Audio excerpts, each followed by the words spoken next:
Thanks again, Luke. Fans, stay with us. We'll be right back with more. Joey Logano here for Hunt Brothers Pizza, where you can choose from 10 toppings, all at no extra charge. In a hurry? Call ahead to place an order or grab a hunk of pizza on the go. Follow me on the track all season long and visit huntbrotherspizza.com to find your next pizza. When it comes to maintaining your engine to run at peak performance, trust Z-Max Micro Lubricant. Z-Max soaks into metal and is so easy to add to your oil or gas to disperse carbon buildup in your engine, fuel system, and transmission. Protect your vehicle's engine to the max with Z-Max. Check us out at zmax.com or visit us on Facebook and X to find out more about our full line of products. Remember the name Z-Max for your car, big rigs, small engines, firearms, and more. That's Z-Max Micro Lubricant. We've got more PRNs at the track in a moment on PRN, the Performance Racing Network. You've heard the stories, tales of toasted breakfast sandwiches stuffed with all your favorites, bacon, sausage, even a steak patty. Well, the stories are true. Bagels and McDonald's have arrived, like the deliciously tender steak, egg, and cheese bagel, the savory sausage, egg, and cheese bagel, or the sizzling bacon, egg, and cheese bagel. Get them now while they're hot, and add a refreshing McCafe iced coffee any size for just $2. It's just as iconic. Ba-da-ba-ba-ba. Prices and participation may vary. Cannot be combined with any other offer or combo meal. Fishing season is here, and Norris Merchandise in Shelby is ready. Come in now and see their large new selection of fishing lures with name brands like 13 Fishing, Crest City, Rapella, VMC, and Family Tradition custom lures. And get ready for hunting season. Norris Merchandise is the custom design string builder in hundreds of colors for all bows and crossbows. Get your strings and cables now at Norris Merchandise, 2011 South Lafayette Street, Highway 18 south of Shelby, online at norrismerchandise.com. Hunt Brothers Pizza always offers all toppings at no extra charge. That's 1,024 topping combinations at one price. At Hunt Brothers Pizza, we love racing and we love pizza. Visit huntbrotherspizza.com to find your next pizza. Welcome back to PRN at the Track. This is certainly a weekend where we honor and remember those that gave all everywhere throughout the centuries for our freedoms and Constitution. And remember, at Grassroots Racetracks, they'll be playing the national anthem. Get out and support grassroots racing and follow it all on PRN at the Track on our social, Facebook, Instagram, and on X, all brought to you by Keen Parts and CorvetteParts.net. And for all of us at the Performance Racing Network, thank you for listening. I'm Lenny Baticki, and we'll see you next time at the track. So long. PRN at the Track was brought to you by Hunt Brothers Pizza. Find your next pizza at huntbrotherspizza.com. And Profabrication Headers and Exhaust. Quality that wins. This is PRN, the Performance Racing Network. Carolina Country, WCSL, 92.9 FM, W225DL, 1590 AM, Cherryville, Gastonia, Kings Mountain. Online at www.ktcbroadcasting.com.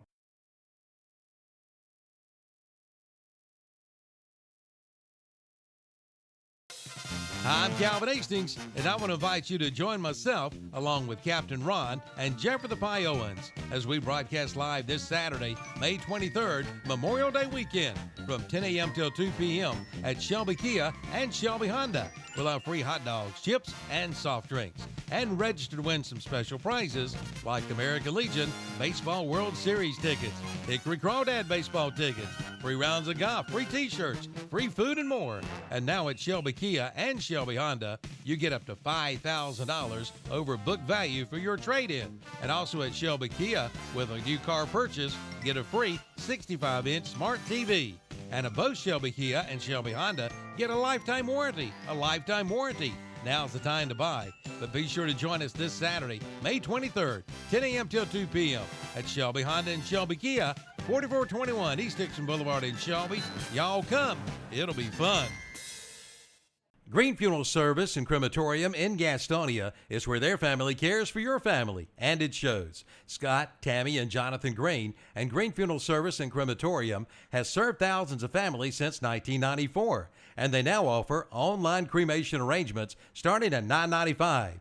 They own their own crematory. Go online and see how you can make your special cremation arrangements. Visit their website at greenfuneral.com.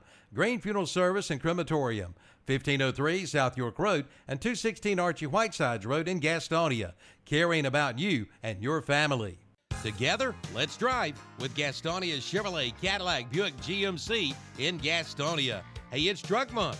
Big savings on the new 2026 Chevrolet Silverado 1500, the Colorado, the Silverado HD, and the Silverado EV. Come in and find out about all the savings and all the details during Truck Month at Gastonia's Chevrolet Cadillac Buick GMC, 831 South Main Street in Lowell. Online at Gastonia's ChevroletBuickGMC.com. Here's a spring checklist brought to you by your friends at Olmsted Plumbing, striving to keep you safe. Check your smoke and carbon monoxide detectors and install new batteries. In warmer weather, turn your ceiling fans to run backwards to push warm air down. Check your sump pump, replace your filters, and check your fire extinguisher. And for your plumbing needs, call on Olmsted Plumbing, now with an office in Shelby. Call 704-472-9221 or in Forest City, 828-245-7302. Online at olmstedplumbing.com. Join us for our live Sunday morning worship services on WHS. It's the Sunday morning worship service from Calvary Baptist Church in Shelby, and on WCSL, it's the Sunday morning worship service from First Baptist Church in Cherryville. New at Kart Guys in Gastonia. Come check it out. It's the all-new Venom EV golf cart with voice command. That's right, voice command. You've got to see it. And just in time for spring and summer, Kart Guys in Gastonia has a sale on their 2025 golf carts. Now $500 off. But that's not all. Take 10% off their heavy-duty polyethylene patio furniture. Plus new dump trailers and Liberty sheds are there too. Check it out, Kart Guys, 109 Crowders Creek Road at the Highway 321 South intersection in Gastonia. Online at kartguysinc.com.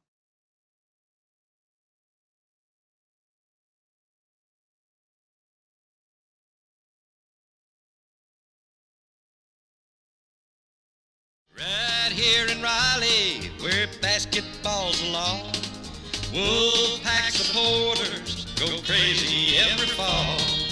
When the pack runs on the court, you hear a mighty roar. You'd think the roof was caving in every time the Wolfpack scores.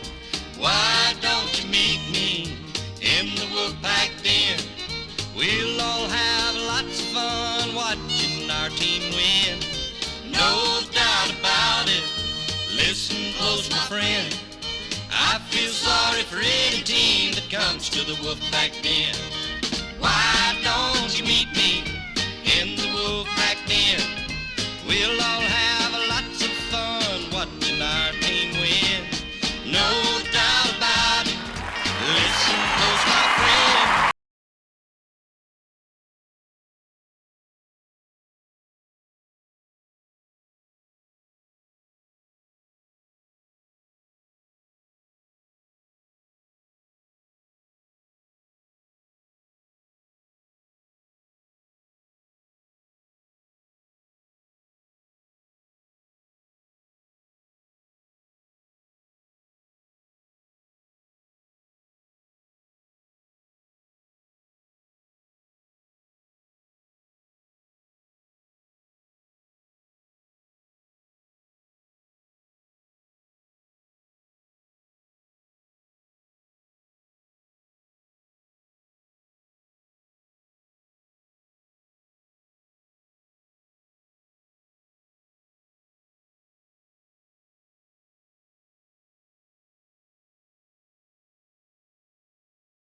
Online can't hear us. I'm Kevin Hastings along with Chip Carter and Tom Cinefunny. Saturday morning Shock Joxx here on KTC Broadcasting, ready to bring you another big day of fun sports here to talk about let's see. We got all kinds of things to talk about. We've got Major League Baseball. For the folks who don't listen on to the show, we talk all the sports every Saturday morning. We've got Major League Baseball, Braves in first place of all of baseball. Then we've got some NBA playoffs to get to. Talk about the big game last night, Spurs and Thunder.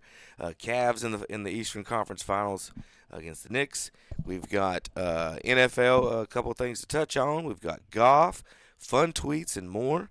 But usually we start off for our NASCAR fans here in our listenership area, because of our last show. Obviously, had some is a NASCAR show or a racing show, and we like to talk a little bit of racing. Start off to keep those fans here listening to us, and it's supposed to be a big weekend this weekend, guys. It turned into one, even more so. It's a little wet out there. Yeah. So I don't know if we're going to do too much racing at all this weekend. Everything was pretty much canceled yesterday. Supposed to have try to run trucks maybe this morning. I think I got to look back on that schedule. Let me pull that up. And then it's supposed to be Xfinity tonight. And then we're supposed to have NASCAR Coca-Cola 600 tomorrow. Now we can postpone the Memorial Day race on Monday, but Chip, what's the chances of rain on Monday? Let's see. Let me get the forecast. I'm looking at it. 95% rain. Yeah. Here's the percentages of rain. Today 100, tomorrow 95, Tuesday 95, Wednesday 75, Thursday 55, Friday 60, Saturday 50, and Sunday 40. Tom, when are we going to get 300 laps in? We're not. Or 200 laps in? My mic on. There we go. We're not. I mean, it's just. Well, this one says Saturday night 46%, so they can run in the middle of the night tonight if they want. But they did that at Daytona 1 year. Yeah, I mean it's Monday got 80%. Tuesday is 70%. I don't know why they put that. Now the Weather Channel only has tomorrow only 24% chance. Well, why would you put a 69% chance of rain? I mean, it's like what moron? Some kid, some intern. Some intern. It says 70. Who cares if it's 1 degree? Yeah, or 67. Either one. Either one. Just do 68. 67 is much more appropriate than just do 68 or 70. Come just on. do 68 or 70 for the love of Christ. Come But I think, like I say, they're going to have a hard time getting it in, and I know that. There's going to be a lot of heavy hearts out there with Kyle Busch passing this week. And just, I was reading a little bit about it and listening a little bit about it, Chip, and just I don't think they figured it out yet. I mean, he was a young man. 41. Just so young and had children, so it's just like prayers for his family and his fans, and it's just unfortunate that happened over last couple of days. And this is one of those days, obviously, every week for us, but you'd love to get Terry's take on this, just kind of Terry would be devastated. Yeah, he just obviously his thoughts, and just shocking is the word that just keeps going through my head with this. He was, and I thought it was a fake text when I got it. Yes, I did too. I thought it was like AI or something. I did not. Because there's so many fake texts about celebrity deaths out there. Michael J. Fox dies every day, right. So you just get these BS texts all the time. But I that's what I thought it was. But it's just unfortunate. He had apparently, and I'm sure you guys have read, but the week or two before, at the end of one, I don't know if it was during an actual race or if it was during like a practice session or qualifying, they have a recording of him over a radio. So he'd been dealing with like sinus issues or congestion, and he had, after he finished with his run, and again, I don't remember if it was during a race or just a practice session qualifying, but you hear him over the radio saying, I'm going to need the doctor to give me a shot or something. So you obviously not feeling 100%. There's obviously a huge amount of conjecture that goes in. Was that connected with this? So had to be. Yeah. So it's just had to be. We haven't. They've obviously not released the cause of death yet. So I'm sure that will be probably more than likely released in the coming days. But just his family doesn't have to do that if they don't want. Sure. So I'm not sure if they will, but just tragic. And like I said, his kids were still, I think, were small. I think his kids were in middle school or elementary school or something. I believe so. So I mean, just like it's tough. As anybody, and obviously it's a dangerous sport. I keep saying obviously, but this is a dangerous sport. But RCR, for the second time in 2 generations, has lost one of the figurehead, one of the pillars of this sport. Just certainly feel for Richard Childress and the family, as you said, Tom.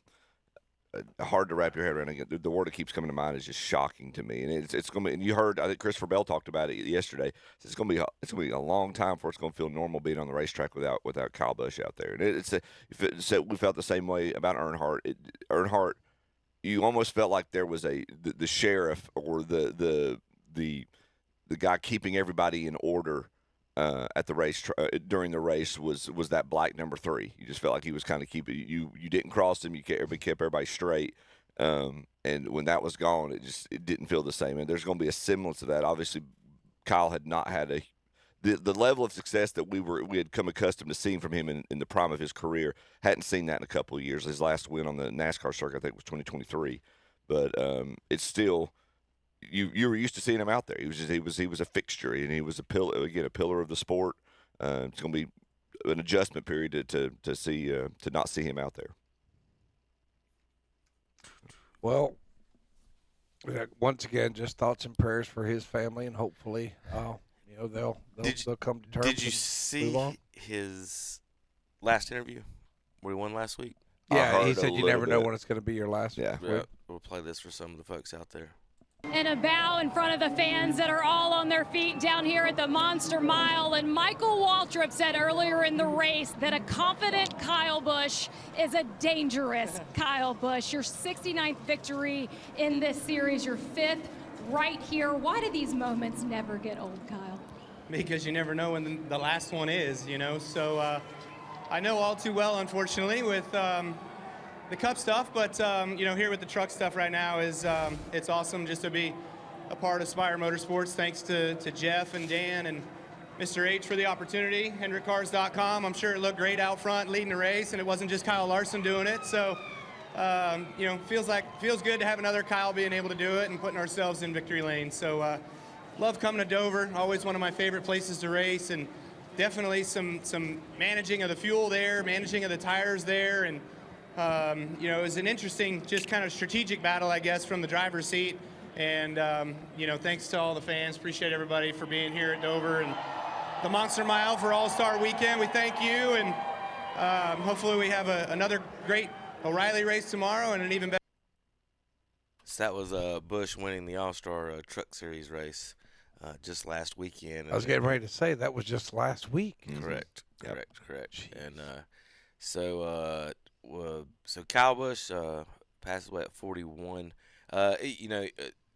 Everybody, of course, a lot of comments and stuff coming through, and he's one of those divisive guys. Obviously, when he's alive, because of the comments that he makes and how he drives and everything else, and so like it is it's just a shocking thing, and no matter whether you like them or not, you don't want someone dying young. Sure. You can't hate someone enough that you want them to die. Right. Like he wrecked your driver. He wrecked your driver last week. Get over it. If you can look back at what we used to give Terry a hard time for, but like I say, you could disagree with somebody's track record, as we used to always argue with Terry, but no, not if the 41's way too young, and I said, I just keep saying you just got to remember the guy's kids, man. I just couldn't imagine, that happening to my dad at that age. I mean, it's just, losing your dad at any age is tough, but just to be kids like that, it's got to be. It's just tough. To your point, Kevin, you talk about it wasn't just his on the track persona. He was willing to stand up and say what he believed to folks off the track, including NASCAR leadership. NASCAR CEO Steve O'Donnell yesterday during his press conference, he said, fitting quote, he said, "We certainly had our battles," he said, "but I would give a lot of money to have a few more of those battles." Right. So it's right. He understood. Well, a lot of people, and especially Tom, you'll know this. A lot of people that's in charge of things or has power over things, that they. Crap, where was I going with that? Not always the most competent. Well, no, I was about to say, people want you to be honest until you're honest. Until you're honest. Correct. That's the thing. I like honesty. Don't lie to me. Until you tell me what I don't want to hear. But don't tell me how you feel about what my job or our business or Right. what we're doing. So don't be honest with me about that. So like when your guys tell you that stuff ain't going right, then those folks won't like it. So a lot of I got a few notes in here from NASCAR drivers and thoughts. Dale Earnhardt Jr. Said Cal and I had a really challenging existence for many years, but we luckily took time to figure out our differences, and that was something we instigated with a conversation in his bus around how we managed our racing teams. I was super eager for us to get on better terms, but it was he who made the effort for that to be possible. We did some media together, also to laugh through some things we put each other through many years ago. Most recently, we had been discussing him running my late model at Wilkesboro this summer. He seemed extremely happy, and we had planned to meet up next Thursday to get his seat into the shop. He laughed over the idea of his fans and JRM fans having to cheer in unison during that race. Cal's one of the greatest drivers in NASCAR history. No one can deny that. But he was also a father, husband, son, and friend to Manny. My heart is broken with the Busch family. So that was Dale Earnhardt Jr.'s comments on that. Let's see if I got a couple more. RCR come out and they and and here's Tom. We talk about this all the time. NASCAR fans are like college football fans. They hate their sport. They actually hate their sport more than anything. So here's an example. Richard Childress Racing is elected to suspend the use of the number 8 and will use the number 33 as Charlotte Motor Speedway and beyond going forward. Kyle Busch was instrumental in the design of RCR's stylized number 8 and has become synonymous with Kyle and an important symbol for his fans and the NASCAR industry. No one can carry it forward to the level that he did.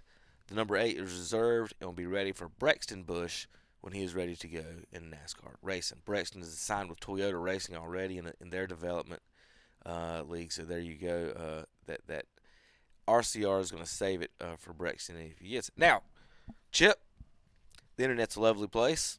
Mm-hmm. Do you think all the comments were lovely on RCR's comment? Absolutely. Post right there? Oh, absolutely. I could imagine right now people being offended that they would do something similar to what they did to Dale Earnhardt. It's going to be interesting. And remember, when you get on the internet and go to X, Tom, or go to Facebook and you post your comments, Tom likes to comment on Facebook, remember that you're an adult.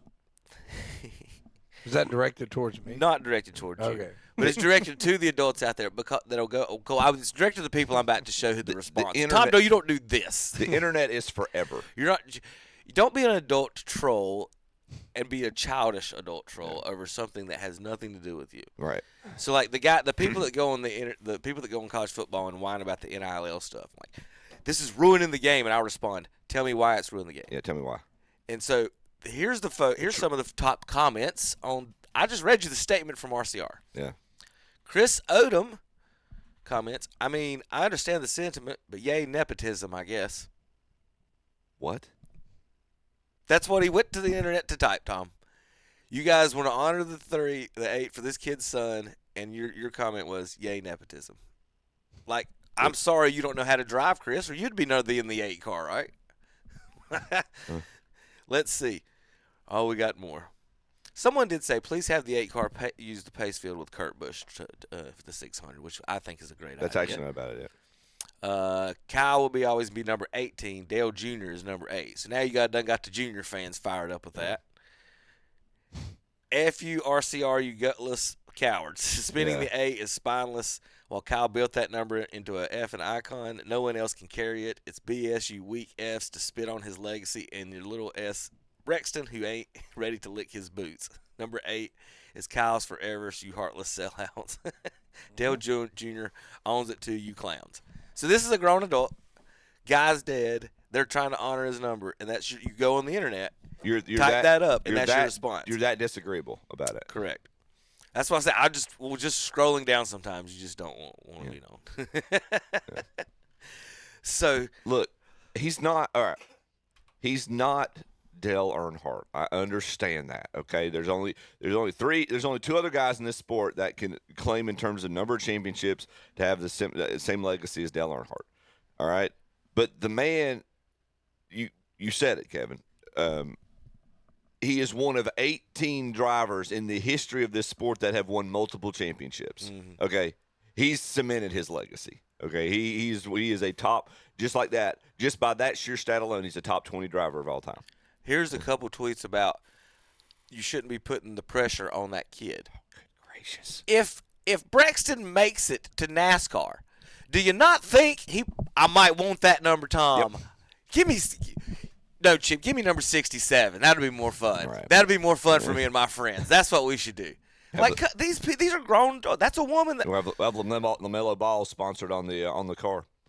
Right. 100%. With 67. So again, when Dale died, I wasn't a Dale fan. I didn't cheer that he was dead. Right. I didn't want him breaking Richard Petty's 7-time championship. Yep. I didn't want him to get past David Pearson's 105 to have an argument for that. Yep. I know he wouldn't though because of his age, but again, you don't want him to die. It's like rooting for your opponent to sprain their ankle before the in the finals. Like you want, like if you're Jordan Magic and you want the other guy to break his ankle, and as opposed to you want to see the best play. He might not have that many years left in NASCAR, but you don't want him dead. So some of these fans are just ridiculous. That's a great comparison because I mean. I'm same as you. I grew up. My most disliked racer was Dale Earnhardt when I was a kid. I grew up I like Darrell Waltrip. I like Bill Elliott when I was a kid. But there was something, and my dad is actually the one. And my dad didn't like Earnhardt, but he recognized something when he finally won the 500. He said, "Look at every team out there. You want to see what this man means to the sport." Every team got out on the pit road and wanted to shake that man's hand. So there's an appreciation whether you. I didn't want to me. Richard Petty's the greatest NASCAR driver of all time. That to me, and I like you. Whenever you get those stats even up to make that debate even debatable, you're like, I don't necessarily want to see that, but there you can have your favorites and your guys you don't like, and still appreciate that. When what happened in the 2001 Daytona 500, I'm like, this sport's never going to be the same, and I'm going to miss him out there. It just there was as much as I didn't want him to win, I wanted him to be a part of it. The sport was better with him in it. Well, the sport also missed him as a commentator. Yeah, like how great of a commentator would Dale Earnhardt be? So that's one thing that the sport missed. Yeah, quite a bit from it. Last weekend, for the first time ever, and I think after. I'm going to make this number up because I thought I saw it. 57 years in NASCAR racing. Mike Joy was honored to wave the green flag for the All-Star race. Who was calling the race if he was doing that? I'm not sure. No, good for him. So here we go, and see if you notice something funny or weird. Well, this is a little bit interesting today. Just you and I standing up here. I feel like I'm lost. That's Mike. Marvin. We need you in a hurry, but you look good up there. I'm proud to be your partner in crime. Now, first of all, everybody on this stand has a helmet but one person. Yeah. Now, they're on the pace laps. Obviously, those guys are out there the whole time. We're not worried about Mike Joy's safety. That's their get-up. But, yeah, Mike's on the stand without no helmet. Bring him home. Here we go. He looks nervous. Got to throw it at the right time, Chip.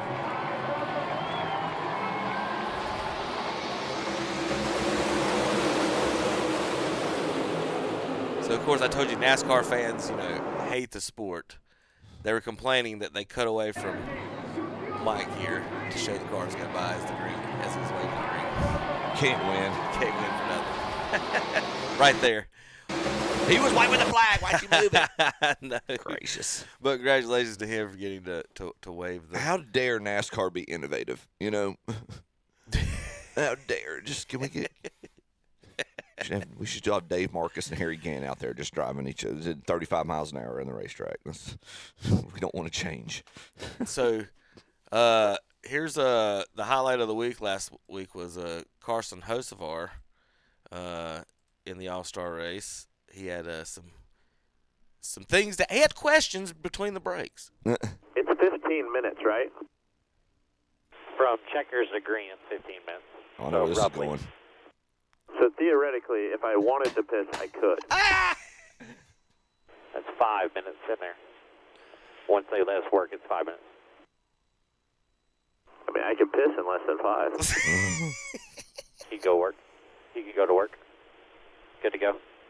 Sure call, but it's only 5 minutes. You got to be buckled in, ready to go.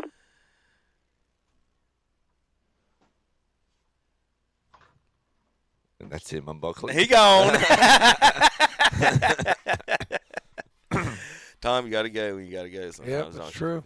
And for Did he some make of you, it in time? For some of you that don't know, that they have been notoriously, pee on themselves if they couldn't make it.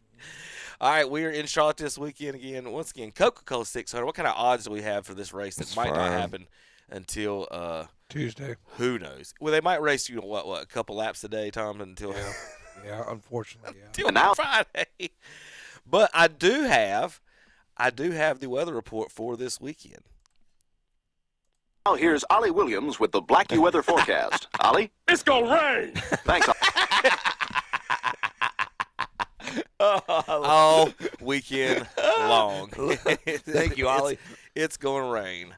We need it badly, though. We just need it so badly, but just wrong weekend to do it. That was from our friend Ollie Williams up in Quahog. Oh, speaking of that, all right. So Chip's pulling up the Chip's pulling up the odds, and we're enjoying our McDonald's breakfast this morning. I'm having an egg and cheese biscuit. Tom, what'd you have this morning? We're getting ready to have hash brown, bacon, egg, and cheese McMuffin, and a McDonald's coffee. Chip, McChicken, baby. I got an egg and cheese biscuit. JP, what you having in there? Turn your mic on. That better? There you go. Okay. Yeah, I wasn't hungry this morning, so I didn't get anything. No food for JP. No food. Well, we'll tell you what Will has for lunch when he gets here. Will's having supper at the studio. Maybe brunch. He had to pick up the hot dogs this morning, so he's going to bring those in from the remote. And he'll take care of that. Grill one for me before you get Last weekend, Denny Hamlin won the All-Star race. It's one of us. Somebody in here picked Denny Hamlin won the All-Star race. I think I went with the odds because I think I was initially going to go with Chase Elliott or something. Tom went with that. I was like, all right, I'll go with the odds. I'll take Denny. So yeah, I thought it was. And he's the favorite again. He is 5-1 for the 600. Mr. Success so far this year. There he is. Hey, look at him. Good afternoon, sir. What? Hamlin.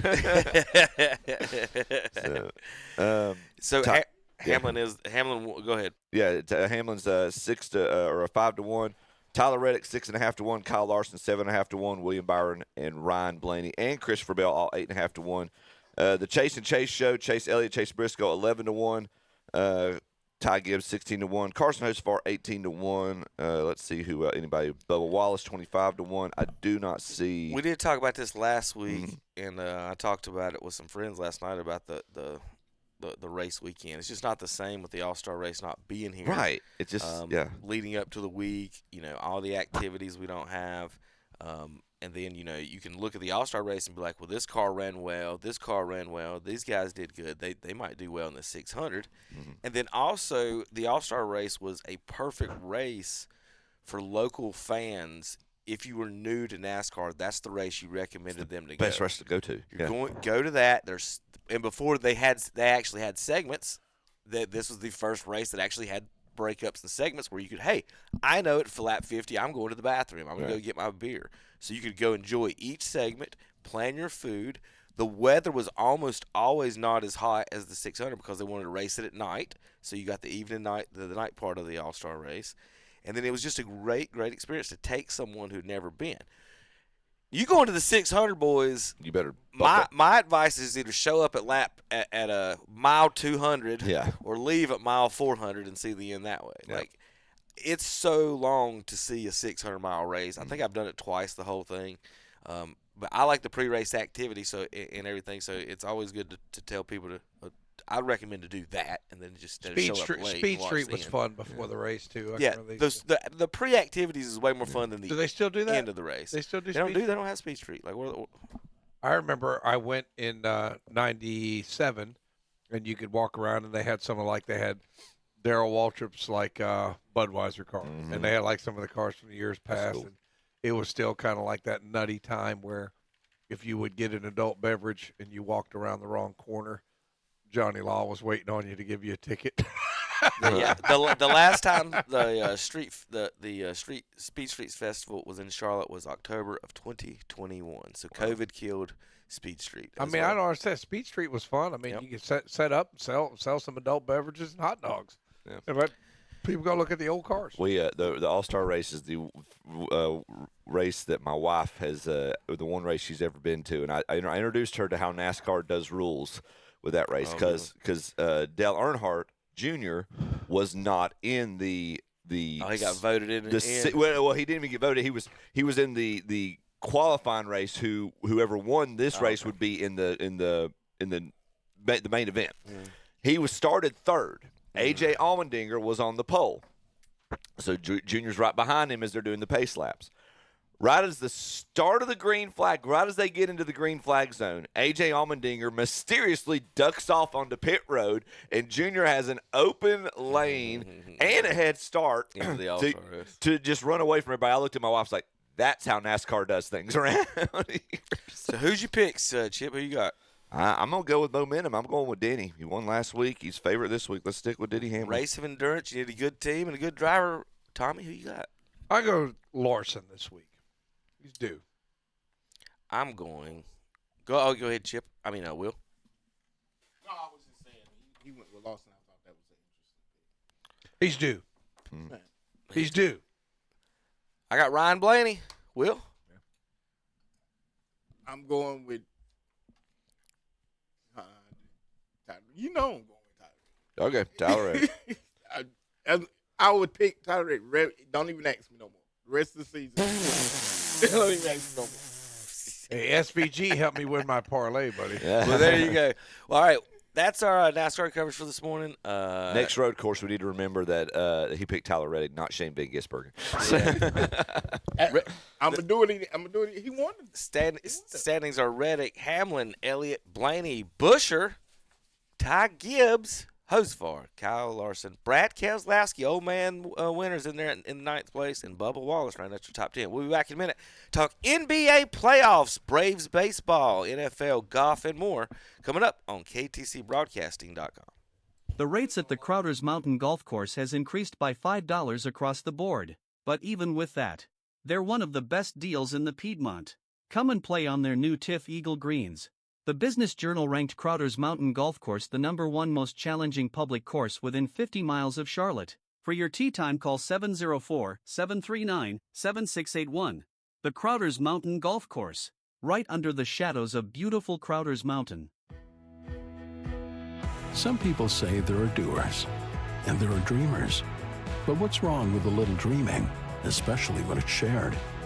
With hard work, little dreams grow into big ones. At Kubota, we know that your work never stops, and we're inspired by those who dream.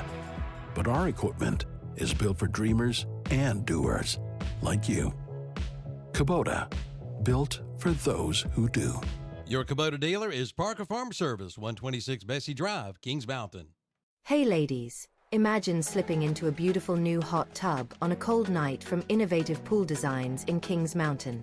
The hot water swirling around you from the powerful jets. This could be you with a stop in at Innovative Pool Designs in Kings Mountain. See their new stock of hot tubs. And now is the time to call and get your pool estimate for pool installation this spring and summer. Innovative Pool Designs. 629 East King Street in Kings Mountain and 6426 Wilkinson Boulevard in Belmont. Visit their website at ipdnc.com. Like them on Facebook too. Bonus Bucks is yours at Honda Motorcycles in Shelby. Get from $500 to $1,000 back at Honda Motorcycles of Shelby. Get Bonus Bucks with a purchase of 2025, 2026, and even 2027 select models. Again, from $500 to $1,000 in Bonus Bucks. Use your Bonus Bucks toward accessories, a Honda Care protection plan, or a down payment. Take your pick. Get your Bonus Bucks now. From Honda Motorcycles in Shelby, 4402 East Dixon Boulevard, serving an area for over 50 years. Any trade goes at Shelby Honda. Now get up to $5,000 over book value for your trade. Plus, you get a lifetime warranty. Where else can you get a lifetime warranty? Coming to Shelby Honda for all the details. Lease a new 2026 Honda Civic for $199 per month for 36 months. Get 0.99% APR financing for 60 months on the new 2026 Honda Prologue. Come in for all the details during the Honda Spring event at Shelby Honda, 4421 East Dixon Boulevard in Shelby. Online at shelbyhonda.com. There's nothing like cash in your pocket, especially if you can turn your scrap into cash with the help of Gaston Used Auto Parts and Recycling in Gastonia. For over 25 years, this locally family-owned and operated business has been giving some of the best prices for scrap.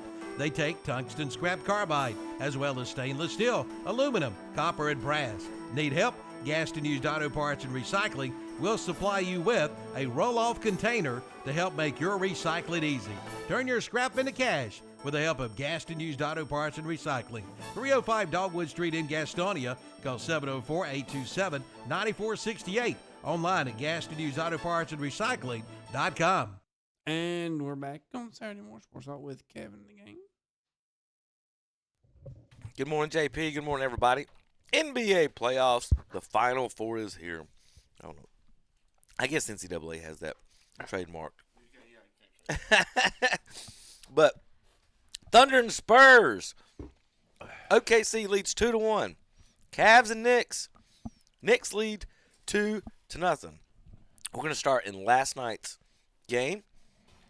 Will, wife and I went out to dinner. Sat down, looked up at the screen. It said 15-0. Yeah. Wow. Spurs. Yeah. 15-0 at home. Crowd going wild. 7-5 alien running around the stadium. By the time I get home, OKC's leading. And it wasn't even halftime. Basketball's funny like that. I mean, just like Cleveland had a 22-point lead and blew it. I mean, it's just the NBA. It's the way it is. It's insane how that 15-0, and it was 31-31, I think, is when it got tied up. So you got outscored yourself basically 15-0 after going 15-0. And then, like, they're at home, like you just said, Tom. They go on runs. I look at the score. Check the score. Is like really late. I can't remember how late, but there was still 10 minutes left in the game, and OKC was up 15. And I'm like, well, that's a blowout. And I looked and said 10 minutes. I'm like, well, maybe not. Like, they blew a 15-point lead in less than that. So who knows? But Thunder held on. They win 2-1 in that series. Next game is tomorrow at 8:00 on NBC.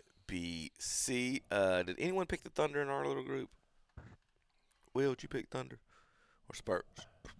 You write it down? I can't remember who. Okay, I thought somebody might have. Seemed like I picked the Thunder. You did too as well, Tom? I believe so. All right, so Will, you've watched a lot of basketball in your life. Tom, you've watched a lot of watched a lot of basketball in your life, right? Yes. At the scorekeeper's table and announcing, and Will over at the on the courts and coaching and in the gyms. If let's say we're at the park and we playing basketball, you know, we go into 11 or 21, whatever we want to go to, and the dude on the other team, every time he shoots, hands again. He comes to get it Fall. back over Wemby. Took the bump. Every time he shoots. Hartenstein had a body Fall. on SGA. Got inside. With a bump in the numbers for the Thunder. Every time he SGA shoots. got bumped. Fall. He'll come to the line. Lucas Alexander smoothly gets to the elbow. From McCain. SGA got it back. Didn't get it. A game by Hartenstein at both ends of the floor. Gilgis Alexander. He gone. At 7. SGA gonna pull up again. Hands again. He comes to get it back over Wemby. So it's embarrassing. It's embarrassing. And every time he fell down, it was a miss. Right. I can't stand. I don't have anything against the dude. Obviously, I don't know him. I can't stand this type of basketball. One. Why? There's a difference between everybody's like, he's getting the free throw like Jordan. I'm like, y'all, Jordan got to the free throw line because they had to grab him before he dunked on everybody's head. Like, that's why he got to the free throw line. That's why Iverson got to the free throw line, because he was cutting he was too fast and you couldn't keep him in front of you. There ain't no SGA rules. This is, you don't get to the free throw line. He makes, as soon as he makes contact, any type of contact with a defender, he flops and throws up his shot. I can't, man, Will, if this was at the park or wherever, he's getting his butt whooped, the third time he goes down? First time is like, get up, dude. If you're going to go down, I'm going to give you a reason to go Second down. time's like, oh, no, we ain't playing that. And you go down a third time, no, you getting hit. You getting tossed off the court like Uncle Phil and DJ Jazzy Jeff. Like, this is no, we grab you by the back of the pants and you out here. So I just can't imagine where he learned. There's no way he's ever played at any type of park or public facility. Because what you doing laying on the ground with the ball? Like you just said, he missed every one of them. So we ain't playing. We're calling our own foul. So what you doing? Shooting it and then falling down, going and like I'm trying to figure out how you learn this, other than doing this in AAU ball, and the refs just giving it to you every time. I had a kid that would do that, but he didn't make any of his shots. He just. But like this is again, like Tom said, it's disgusting or it's just not. It's not basketball. How's he not get a technical for flopping? I was about to say, how are they not calling flop on this? The flopping was originally for the defenders, and they never thought that James Harden would lead to this, and that's what it's led to. There's a difference. Like LeBron don't want to shoot free throws, but he gets fouled because he's bigger than everybody, not because somebody touched him and he fell down. I can't. I just can't stand watch this. I can't stand watch this. And let me see. Somebody counted his flop percentage. Let's see. SGA flop percentage compared to like the rest of the league. Somebody did the math. Here we go. He falls on 11% of the shots he's not fouled on. He falls on 51% of the shots he is fouled on. He falls on 17% of all shots that he takes. So 1 out of every 6 times he takes a shot, he falls down. Almost 1 out of every 5, yeah. Here's your fall down leaders in the NBA, and I said James Harden for a reason because he started this. Oh yeah, James Harden definitely started this crazy. SGA falls on all shots 17% of his shots. James Harden is second at 11%. Brunson at 9%. Mitchell at 8.5%, and this is the playoffs this year stats, and Wembyana at 4%. So there's your leaders in falling down on getting touched. Yeah. Way to go, Wemby. At least you're not a word I can't say because of FCC regulation. We did see his face bounce off the floor. We did see his face bounce. The one where he was actually fouled. Yeah, that's why that one went up to 25% right there. Is that concussion? And if you'll watch SGA fall, I want to start. I want to stop calling him SGA. We need to call him Shea, because if he's going to fall like that, he gets to call me Shea. Yeah, that's because he falls like a girl. He falls like that. That name sounds like it should be. Shea. Who wants to watch? Got fouled. Yeah. And one, Will, and one. I wonder how he came up with the name Shea. Does he talk like Michael Jackson? No, I've heard. Hey, he actually talks like Michael Jordan. Hold on. Some people said he's Michael's. He's Jordan's son too. Somebody pulled that up. Hold on now. Don't talk about Michael. Michael beat up Tupac. No, I love Mike. Well, there's some stories about Tupac that would make sense though. Michael was a Crip. I believe that. They also said he had his other voice for behind the scenes. He had a deep voice. Oh, Michael? Yeah. He had a deeper voice than he let on. So there's your SGA foul percentage. Will, we got to do something about this. You realize Michael Jackson was 6'2"? No. He was tall. Do you so what do you do? Fine them after the games? Tom, you talk about they do have a flop rule, I guess. Supposed to. Exactly how is that supposed to start? Give him a tech. Give him a tech. Does it again? Kick him out of the game? I don't care if people paid to watch him play. We're paid to watch the other guys play too. What was the news coming on this? That was the computer here. Watch this. So, this is awesome. This is so funny. So, Tom, I know you guys are down 2-0 right now. Okay? Oh, really? I thought it was tall. It was 5'8". I was wrong. 5'9". I was wrong. I was thinking about that one for a minute. I thought he was 6. I No, thought he was tall. no. So some of the stuff I've been listening to since this movie came out, one of the guys said Michael was like 6. Tom, I'm looking for me seeing. He's been dead a while. So, Yeah. you know. Tom, right before Game 7, the Detroit Pistons Facebook page, Twitter pages and all, tweeted out directions for the folks in Cleveland. Cleveland's owner bought a bunch of tickets. Oh. Bust. How many buses was it, Tom?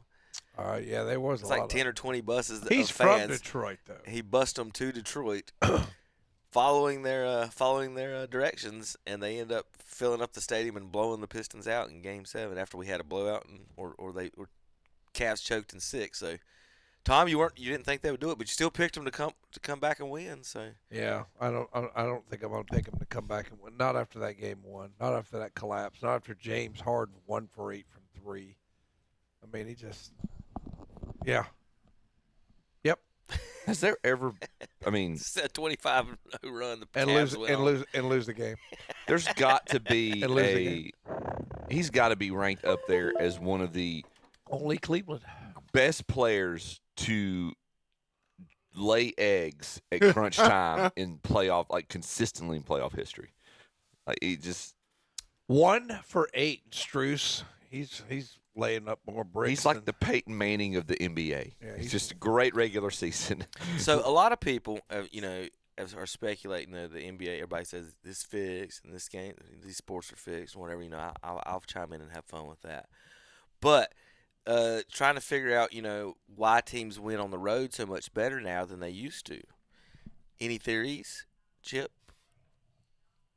Will and Tom, we have a new theory that I'm about to reveal. I'm more curious. I want you to drop some knowledge on me. But I want y'all to give me a theory on why. Give me a guess, each of you, on why NBA players may be doing better, or in other sports as well, on the road than they used to.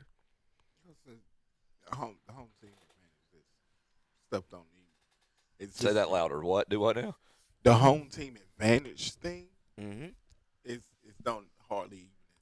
You're in the area. There is a home team advantage to why the players are doing better now as opposed to they used to be.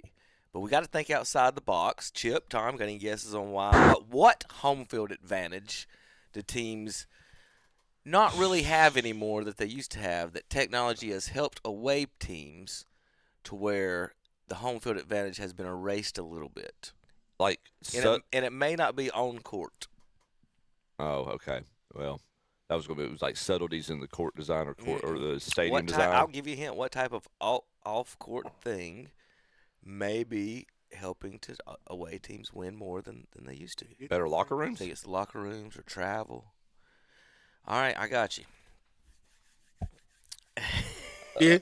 It's always so entertainment. He's rubbing his hands, so this is probably entertainment. Really, really good. Chip's getting closer. I'm going to leave it at that. Back in the day, to link up with women on the road. I knew this was when he started rubbing his hands together. You had to maybe know a phone number, an address. After the games, before the games the night before, you had to go to the club. You had to stay out at 2 o'clock in the morning to try to find the girls to bring back to your hotel. That you may be in the hotel till 6 a.m. with them. But thanks to social media. An ESPN article a few years ago, like what Will just said, argued that Tinder and other social media hookup apps have eroded the NBA home team advantage because the players on the road don't have to be at the clubs late at night. They're just bringing them straight to the rooms and getting good nights of sleep after putting in work, Will, and getting their practice in. All right. So that is the new theory. This is an ESPN article, put it out a few years ago. It makes sense. And now that they're saying it. So somebody said NBA James wanted wing.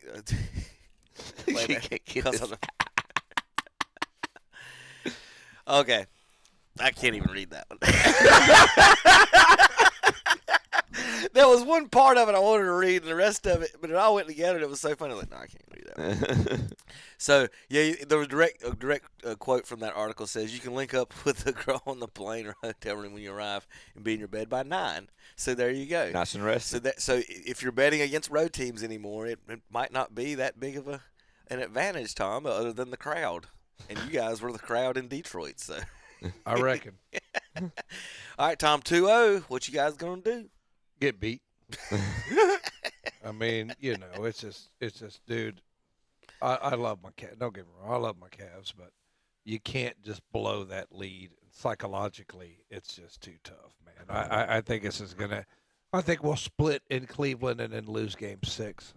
I think it'll be 4-1. 4-1? Yeah, I think we'll split. And it'll make it 3-1, and then we'll go to New York and roll over. James Harden will go 1 for 10 from 3, and and then we'll be back to the drawing board, and then it'll be back to the offseason. Will Donovan Mitchell return to Cleveland crap again? Listen to every year. So. 34 teams came back in the NBA history down 0-2 to win the best-of-7 series. Their most recent was the 2024 Indiana Pacers versus the New York Knicks. So, Tommy, there you go. You got a little history on your hand. The bad news is 92% of the time the team up 2-0 does win the series. Yep. 90, right? 92.6% of the time, if you want to be exact We're done. On the odds. Will, can the James Harden is going to get his statue put at Cleveland because he's going to bring the NBA. They're going to have a beard of the statue. They're going to come back. Will, you got him coming back in the series? He's going to be the greatest player never to win anything. Yeah. He's played the most. He's got the most playoff wins of any player without playing in a. He's been in the finals. I mean, without winning a championship. Yeah, without winning a championship. Who did he go to the finals with? The Thunder. He was the sixth man on the Thunder. Yeah. He came in and took Durant's shot. That's why it aggravated me. Couldn't understand it. Then they split the big three up instead of keeping them. Who did they lose to that year? LeBron. As the Cavs. Mm-hmm. Or was it Miami? It was Miami. Yeah, it was the Heat. Yeah. It was the Heat's first championship. Yeah. I thought we were about to watch watching Lakers Celtics when those two teams. Like that rivalry. Yeah, I was like, the Thunder's not going anywhere, and then they said, nope, we're going to break these guys up, and so you had 3 MVPs standing on the floor. Yeah. And that was they pulled what was the guy's name that was over the Bulls? Over the Bulls? Yeah, that dude hadn't been so stupid. The Bulls would have had 10 championships. Oh, Jerry Krause. Reinsdorf and Krause, yeah. Reinsdorf's the owner. Krause the wouldn't pay Scotty, huh? Wouldn't pay him. He didn't want to pay Michael. He didn't want to pay nobody. He said we could do this without him. So, Chip, you got the Cavs coming back or not? No. Sorry, Tom. I agree. I concur. I picked them. I got faith in them. I told them they'd blow it sometime. Knicks look pretty good. They got a solid team. Yeah, they do.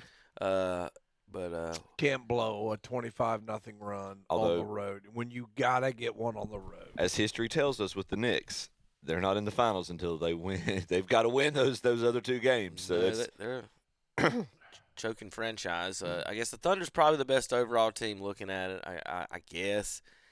I mean, the Spurs are so young. Yeah. I tell you what, man, Will Castle.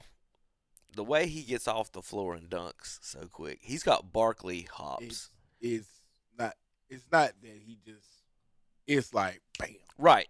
The first time I saw him do it, I'm like, whoa! He just dunk on everybody like that. Like he just there's 7-footers in the lane, and he just hopped. It was like I said. It's not. It don't even look like he's gonna do it. There's some people that like jump up and hit the ground and get back up quicker than anybody else can gather and do all that one time, and he's one of them people. It's. Yeah.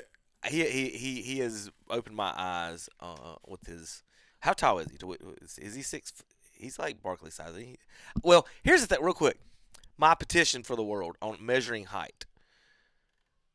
We've got to. Here's the dunk. Here's the one thing. Quit lying about how tall you are. Wow.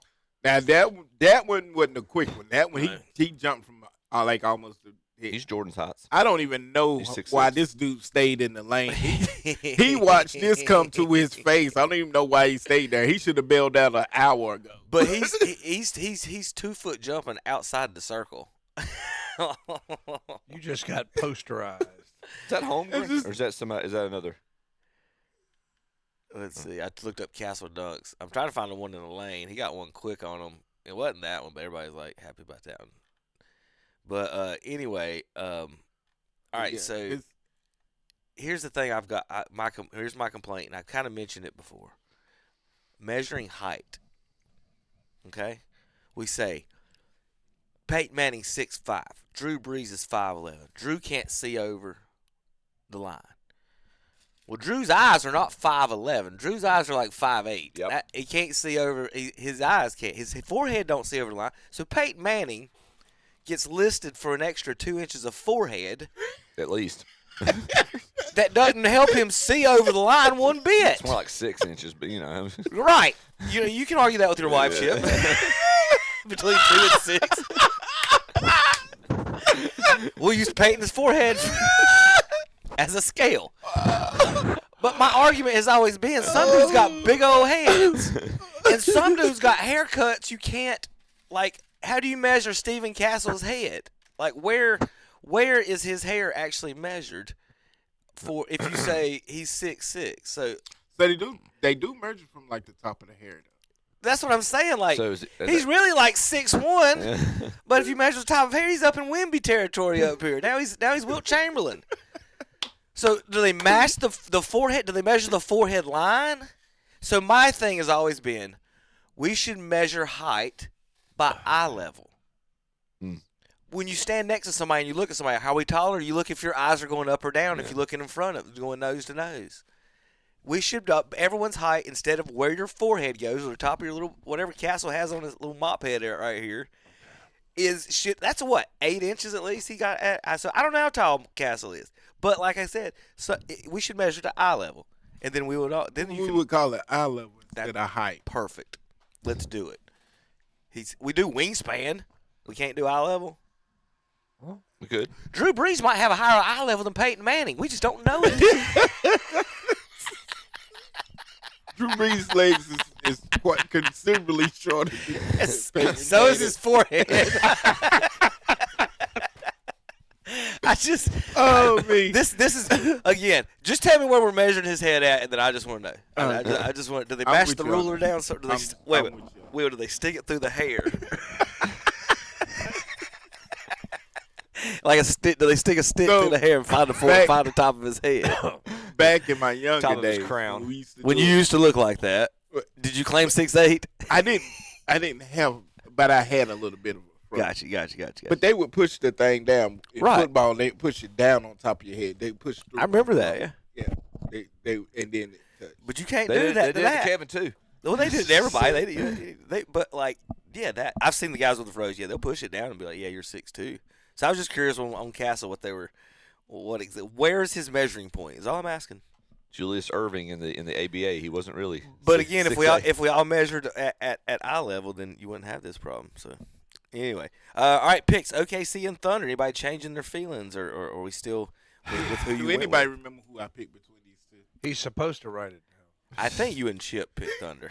I picked the Spurs. I picked the Spurs to go all the way. What? He's supposed to write it down.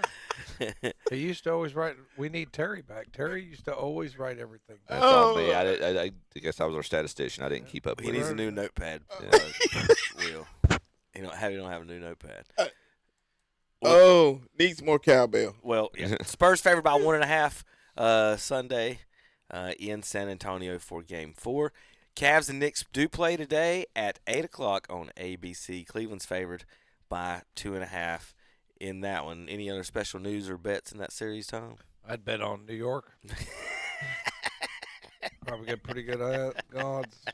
James Harden 1 for 10 for 3-point. It's not good. Not good. Not good. Not great. I got to work, dude. All right, well, there's our NBA update for the playoffs, guys. We'll be back here in just a few minutes. We've got Major League Baseball. We've got to talk about Braves, Yankees, Twins, Cardinals. We've got some NFL news and notes. We've got Goff. And folks, we got really, really, really, really big news this week. It's finally returned. Masters of the Universe is back. Yes.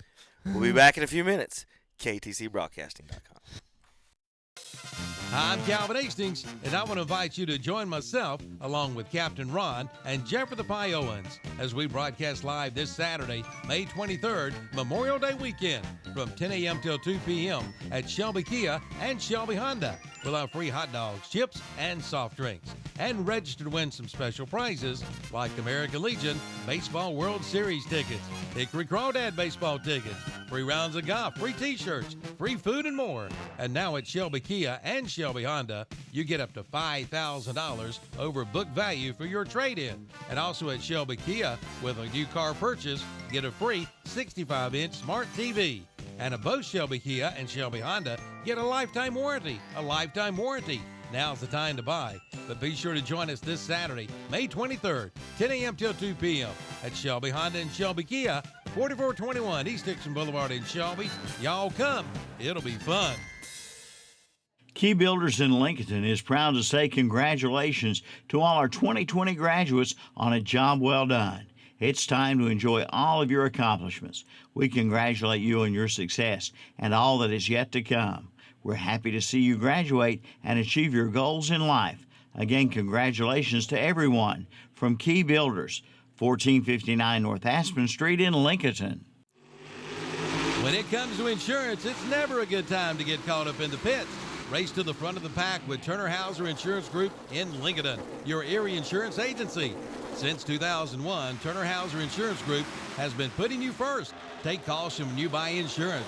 Check with Crew Chief Jamie Hauser and his all-star team at Turner Hauser Insurance Group. Turner Hauser Insurance Group, 228 East Main Street, downtown Lincoln. First on race day and first every day with your insurance needs. First Federal Savings Bank. They've been serving Lincoln County and the surrounding counties since 1940. If you're looking to build your dream home, purchase a new home, or buy land, they have the products and services for you. At First Federal Savings Bank, they want to get to know you by name and build a relationship for generations to come. Give them a call at 704-735-0416 or visit the website at ffsb-nc.com. Member FDIC and equal housing lender. The NASCAR O'Reilly Auto Parts Series is at Charlotte. Big shove from Eric Almirola in the back, side by side, the first 3 rows. They stay that way all 4. It's the Charbroil 300. Jesse Love goes and cuts down in front of Josh Williams there as Austin Hill cannot get the outside line going. Allgaier on the bottom. Nose to nose, door to door for the lead. Austin Hill with a little advantage on the outside lane. The Charbroil 300, Saturday, May 23rd at 4:30. On Carolina Country WCSL, 92.9 FM, 1590 AM, online at ktcbroadcasting.com. Every weekend, right here. Start your engine! Welcome to Kyle Petty's Back Then Again Country Countdown alongside the NASCAR legend. We're Charlie and Debbie. Yeah, I think a lot of people thought they were going to lose their girls to Carl Edwards. Have you ever seen Carl Edwards? When he first came around, I didn't know he had a shirt because he never seemed to have one on. He can't even pay to hook. It's Kyle Petty's Back Then Again Country Countdown with Charlie and Debbie. Friday afternoons at 3 p.m. on Carolina Country WCSL, online at ktcbroadcasting.com. And we're back on Saturday Morning Sports Talk, and Kevin has pulled up a picture of drones. Shut up. Well, I mean, I didn't know you were At no point did I say, JP, announce what I'm about to do. Well, I mean, it just was something from He-Man. That's all I know. You're getting worse. Shut up. Like, Kevin, where's the remote today? Where's Calvin? Do we know? I was just trying to change the subject. What? I tell you what. You ruined the surprise. What I missed. What I missed. It was, he'll sit in there and not say a word, or he'll come back from break and be like, "Hey, y'all go up, and I'm gonna shut up. And y'all be quiet. Go as fast as y'all can." But then when I want him to just shut up and be quiet for a minute so I can do something, here comes the chiming. You wake up when you see something that ain't sports. Is that what it is? Yeah. Pretty much, yeah. Gotcha. Anyway, if you didn't know anything about Masters of the Universe and He-Man and you lived in Los Angeles, and we've been seeing reports of aliens from the government and all kinds of crazy things in the skies. We got orbs, we got this, we got that. And you're sitting in Los Angeles, Will. I ain't even saying you got to be on drugs. You ain't got to be on drugs. You ain't got to be on drugs. And you in Los Angeles and you see this.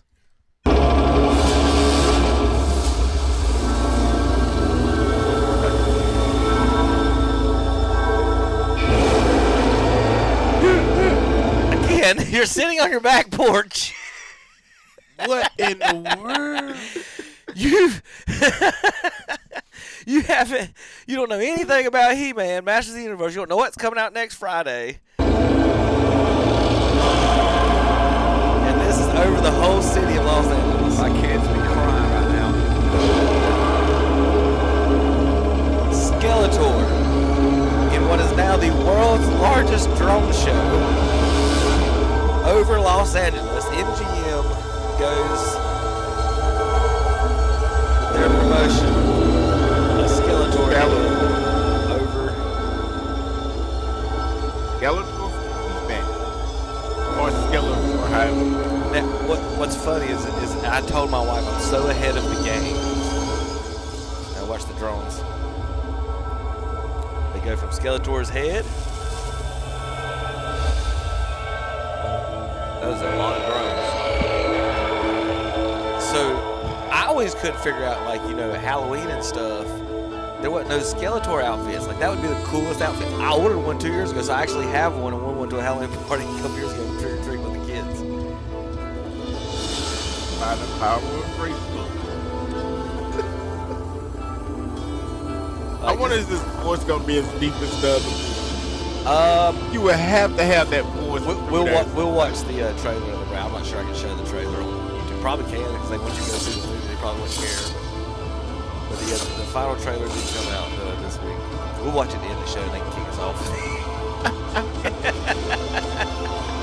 So, big drone power show over the city of Los Angeles. But yeah, just think. Now, Will, I just said you wasn't even on drugs. Think if you were on drugs and you walk out your back door and there's a worldwide skeleton head staring at you in the sky. Yeah. That would be great. So weird. That would be so great. So weird. All right, welcome back to the Saturday Morning Sports Talk. Had a little fun there with the Masters of the Universe Skeletor drone light show. They'll be out Friday. Friday, I'll be there at the. I'm going at noon, taking the kids. That's good. And that's when it's fun to have kids, man. Yeah, the oldest one, the 14, 11, and 3-year-old. The oldest ones are a little bit too old for getting into it, but I'm about to reimburse the 3-year-old. We're about to get rid of all the Pokemon toys and all the we'll probably have to keep the dinosaurs. Yeah. We'll get rid of and the dinosaurs and race cars got to stay, but all the Paw Patrol he gone. It's He-Man time in the Hastings house. He gone. Oh goodness. All right. I don't think you're gonna get rid of Paw Patrol. Yeah, we're gonna have to get rid of Paw Patrol, bruh. I got a 9-year-old at the house right now. That's from the original movie right there. This is see if now JP, I'll let you chime in on this. Yeah. So Masters of the Universe is a space story, actually, if you don't know. This was from the original movie. It looks an awful like what?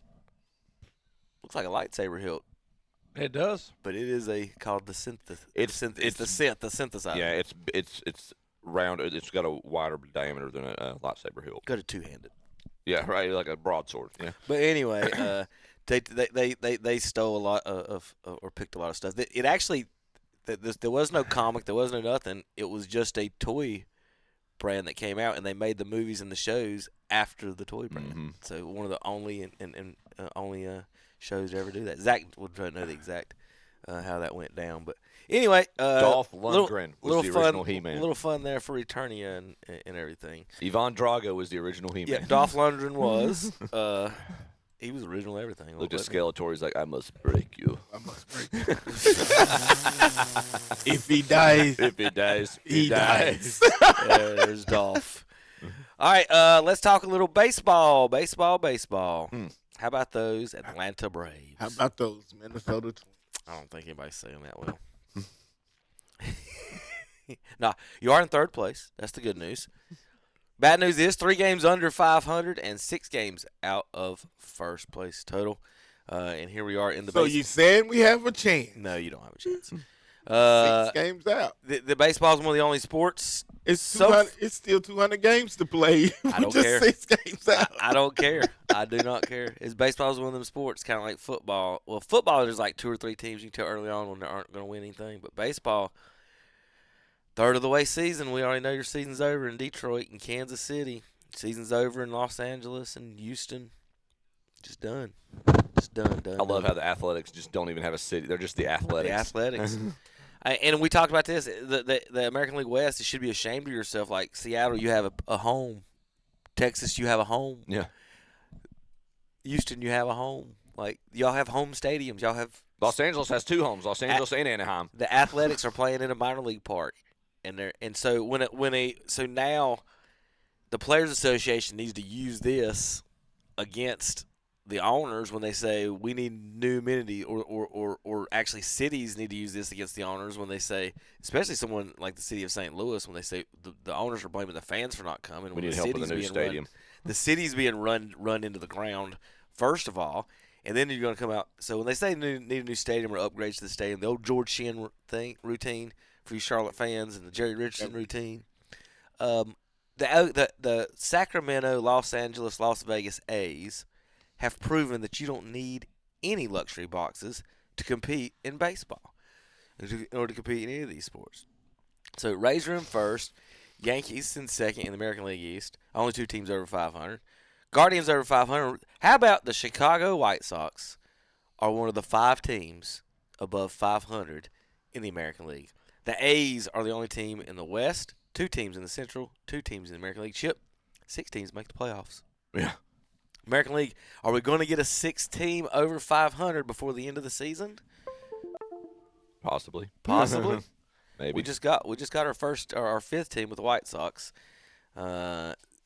So Mariners are a few games under, Texas a few games under. It's the Pope.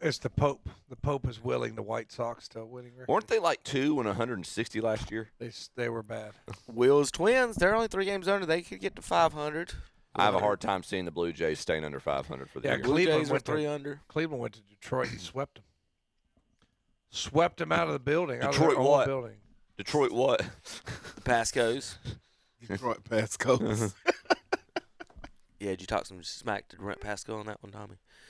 Well, they did put us out of the playoffs last year, so it's like one of those things. tread softly. It's kind of like, here's our regular season win. It's like when Cleveland beat Pittsburgh in that relatively meaningless game last year. It's like it's hard to just like talk crap. It's like, okay, I mean, until we win like something big, it's like we're the shiniest turd in the toilet bowl. But. How about the Braves? 10.5 games up on the Philadelphia Phillies. 11 on the Nationals. Cleveland Marlins, beat them last night, 1-0. Which one? Philly. That whole division's garbage. Dodgers, Padres, and Diamondbacks. 3 teams over 500 in the National League West. Then we got in the National League Central, 5 teams over 500. Brewers still in first. Cardinals and Cubs are 2.5 back. Reds and Pirates 5 and 5.5 back. So in the National League, you have 7 teams over 500 and 5 in the American League. So 12 teams out of 30 in Major League Baseball are over 500 right now. So not even half the league, and not even all. Basically, you get 12 playoff teams. So you'll have one in the American League that's going to be under 500, maybe if they make it right now. All right, any news and notes you guys want to talk about in the baseball world? I don't have too many tweets this week, or fun tweets from No, I'm just glad we got Detroit when they're down, and we got Cincinnati when they're down 3 pitchers. Are you glad you got them when they're down? Yeah. Wouldn't you rather got them when they was no? up? Get them. Take your wins in the regular season. Take your wins in the regular season. Get them when they're down. You want to. If they die, they die. If they die, I mean, they die. When we played Cincinnati, I remember just listening to a little bit. I go back and forth between, you can listen to the Braves on 101.5 or 92.9. And I flip back and forth between the Braves and then I can listen to the Indians on the other station. So I just go back and forth, and De La Cruz was up. It's like, okay, let's see what this kid does. Hit one out. I was like, I'm glad their pitchers are hurt. And I don't know. I sort of got a love-hate with Tito. I love to go back to Cincinnati and beat him because I can't coach anymore. My health. Why are you managing down there? I mean, it's okay. I like Vogt. I like our manager. I think he does a good job. I think that our front office does the best they can to keep the team competitive. Are they going to win a World Series? No. Are they going to get back to a World Series? No. But it is fun to watch them in the regular season get some wins. I just don't think they have enough. Like, how are they going to beat Los Angeles? You know what I mean? Right. How are they going to beat the big boys in a 7-game series? I just don't see that. But it is fun. It is fun to beat Tito. I love to beat Tito. Well, the good news. The more we're looking at it, the more it looks like that the National League Championship Series could end up being the World Series this year. The good news is, guys, if Will's team can pick it up a little bit, all 4 of our teams are in a decent position right so far this year. It doesn't happen much. Last year, the year before, I think we had all 4 doing terrible. Cardinals have been struggling since the change of ownership. Here's a fun note. And are we in a simulation? Is there time travel? What's going on here? There have only been 2 men in the history of Major League Baseball with the name of Moyer. Ed Moyer died on November 18th, 1962. The other Moyer, Jamie Moyer, was born on November 18th, 1962. His baseball spirit transferred bodies. I love this. Stayed in the same name. I love this stat. Yeah, he reincarnated. You got a Moyer stat? There's a really good one. I've got a Vince Scully stat. Vince Scully this is fun. Vince Scully called games involving Connie Mack, who was born in 1862. And he called games involving Julio Urias, born in 1996. That's 134 years of separation. Jamie Moyer gave up a home run to Mike Schmidt and Giancarlo Stanton. Wow, that's crazy. Born 40 years apart, 1949 and 1989. Wow. How about you got to find some Nolan Jamie Ryan Moyer stuff. actually faced 9% of all hitters in Major League Baseball history. Holly bum. That's from Jim Rome. Yeah. When he was retired. So there's some Jamie or Moyer stats there. There's a few others about how old he was and people he played against and stuff. A 6-day-old baby. That was 6 years. That was 12 years ago. Good grief. Anyway, I did have another baseball. Here we go. This is for Tom. We got umpires. I did have an umpire one for you, Tommy. All right. I'm not certain what exactly the rest of the game. Yeah. So I'm not certain what exactly the issue is. Metson going to announce this to the crowd. Nationals, first and third. The umpires are going to be embarrassed. Well, somebody's going to be embarrassed. D-Boss was playing third. They wanted him to pitch. And Tana was the DH. They were going to bring him in to play third base. Is this about the guy who was too deep on the shift? It's a 5-run game. Mets scored 5 runs in the top of the 12th. And I'm not sure why the umpires are taking so long. Either the rule is what we think it is or it's not. Now, Carlos Mendoza is coming out for an explanation. It's a lineup thing.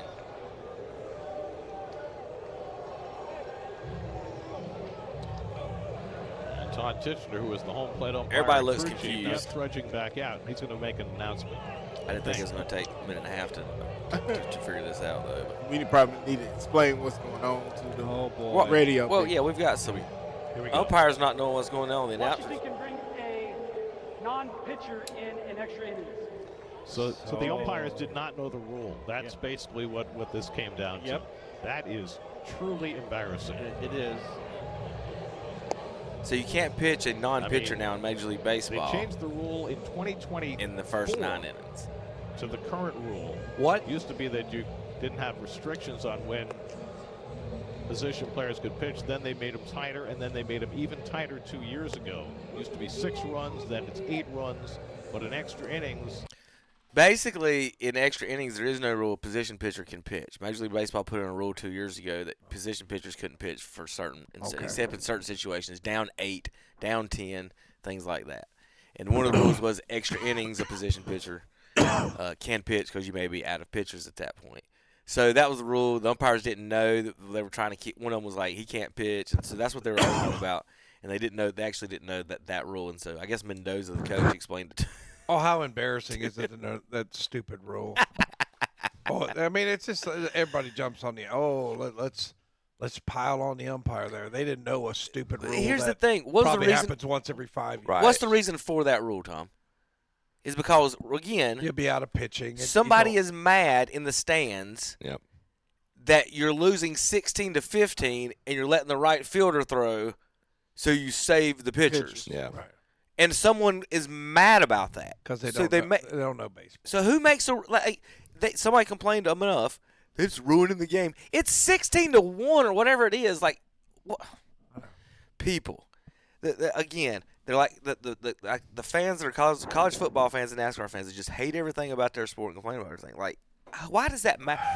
I thought that was always fun seeing a right fielder or someone come in and try to pitch and you know, what if the Cardinals bring in Rick Ankiel? Now things are different. And Ohtani, I don't know, just weird. It's a dumb rule that doesn't even need to be there, like pitch counts. Pitch count. All right, I think that's really all I had on my Major League Baseball today. If you guys got anything else, we're gonna take a break, and we got a little NFL. Well, while we're taking a break, I'm gonna go move my car again so it don't shut off. Will, the car salesman doesn't know to bring his fob in the car. This is true. So, first of all, Mrs. Borkins is with me every Saturday morning. So she had a key fob with her. So I crunk up and I dropped her off to work.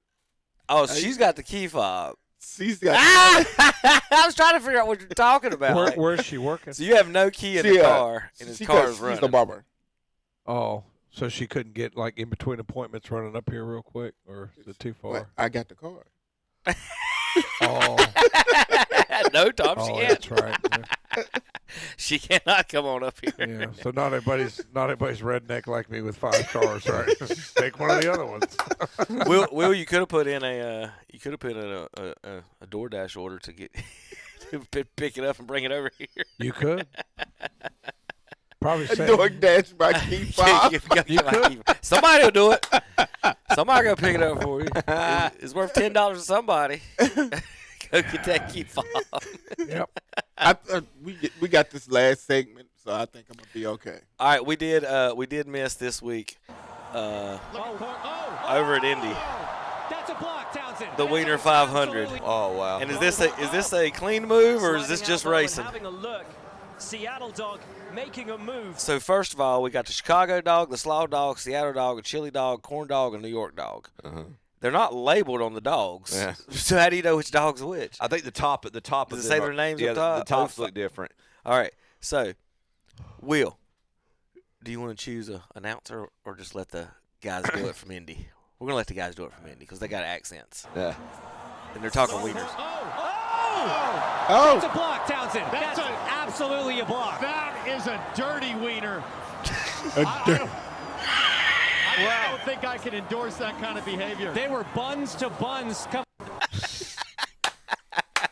There's your Indy 500 Wienermobile 500 coverage on Fox. We'll be right back. KTCBroadcasting.com. I'm Calvin Hastings, and I want to invite you to join myself, along with Captain Ron and Jeffrey the Pie Owens, as we broadcast live this Saturday, May 23rd, Memorial Day weekend, from 10 a.m. till 2 p.m. at Shelby Kia and Shelby Honda. We'll have free hot dogs, chips, and soft drinks. And register to win some special prizes like American Legion Baseball World Series tickets, Hickory Crawdad baseball tickets, free rounds of golf, free t-shirts, free food, and more. And now at Shelby Kia and Shelby Honda, you get up to $5,000 over book value for your trade-in. And also at Shelby Kia, with a new car purchase, get a free 65-inch smart TV. And at both Shelby Kia and Shelby Honda, get a lifetime warranty. A lifetime warranty. Now's the time to buy. But be sure to join us this Saturday, May 23rd, 10 a.m. till 2 p.m. at Shelby Honda and Shelby Kia, 4421 East Dixon Boulevard in Shelby. Y'all come. It'll be fun. If you need some gas lines run, call Today's Pro in Shelby. For residential or commercial, they'll have you hooked up in no time at all. And now's the time to jumpstart maintenance on your gas logs. And they sell famous White Mountain Hearth gas logs with the best prices in town. And don't forget, they fill propane cylinders. For sales and service, see Today's Pro, located at 1325 East Dixon Boulevard in Shelby. Call 704-600-8393 and like them on Facebook too. That's Today's Pro. Okay, we'll admit it. Gutter Guys sounds like they just install gutters, but they do so much more. Residential roofing? Yep. Commercial roofing? You bet. Custom decks and pergolas? Absolutely. They are a fully licensed general contractor. And oh yeah, they basically say gutters are great, but why stop there? Look, Gutter Guys may have outgrown their name, but they have never outgrown their commitment to quality and their community. Trusted, experienced, and ready to tackle your next project from the roof down to the deck.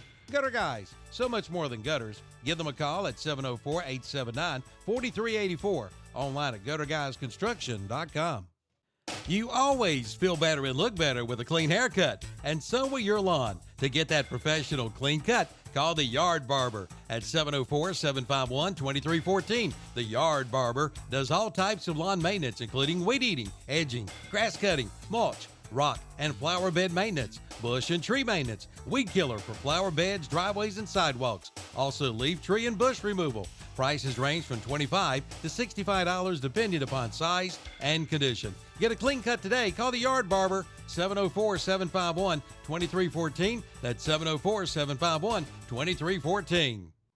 It's time to start planning for spring, and Southern Equipment Rentals in Shelby is there for you. Why pay thousands to buy when you can rent equipment for hundreds? Check out the Stinger Aerator with seating box. Also Skag zero-turn mowers, skid steers, and mini excavators. Southern Equipment Rentals in Shelby has a new Jackal in stock, plus tillers, edgers, paving breakers, pressure washers, and more. Get ready for spring. See Southern Equipment Rentals, 622 North Post Road, Highway 180 North in Shelby. Open 8 to 5 Monday through Friday. Online at screntals.com. Buy a new Kia at the new Shelby Kia in Shelby and get a big 65-inch smart TV free all month long at Shelby Kia. And remember, any trade goes.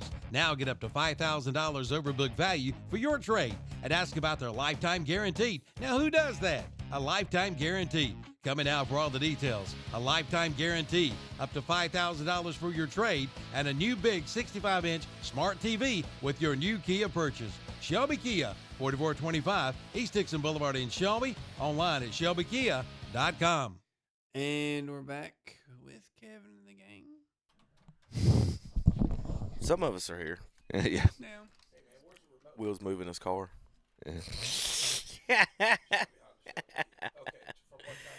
Oh, we watched the Masters of the Universe trailer there in the break. It's a little fun with the guys with that. So we're going to talk a little college money real quick with these NIL and other stuff. Clemson is $1.5 billion in debt. Clemson? Syracuse is closing or pausing 93 programs. UNC Chapel Hill plans to cut spending by $90 million in the next 3 years. Duke recently let 600 employees go in a $350 million budget cut, which they are not a public school, so who cares on that. And Indiana public colleges plan to eliminate or merge 580 programs statewide. Now, they're using NIL to blame that they got to pay their employees, Chip, so they got to fire some people, Tom. We got to fire the janitors, Tom. We got to fire all the janitors. But what they don't say, the universities had 17 years of warning for this. In 2008, American birth rates fell off a cliff, dropped 15%. By 2029 is what they should have dropped. So those never-born children that were turning 18 right now. Let's see, the U.S. high school graduates peaked at roughly 3.9 million in 2025. That number is supposed to drop by 15%. So there's your number on that. Every school in this tweet had access to the same census data. Administrator positions. Now, Tom, this is where we talk about UNC, North Carolina schools, and like I was saying, you're barking up the wrong tree. Maybe we should fire some administrators. Administrative positions at U.S. colleges grew 60% in the last 25 years. 10 times the rate of tenured faculty. My sister and I sort of, some people say that we got a job at such and such school. Oh, okay. What are you teaching? Oh, not teaching. Doing blah, blah, blah. I was like, there's your problem. Right. There's your problem. Why do we have a biology class with 40 kids in it? Because everybody wants their steady paycheck, but they don't want to go in a room and teach kids. Teach the biology. I mean, if you know so much about teaching, how about just go in there and get yourself a classroom of kids? That's a joke. Non-instructional spending, student services and administration grew 30% from 2010 to 2018. Instructional spending only grew 17%.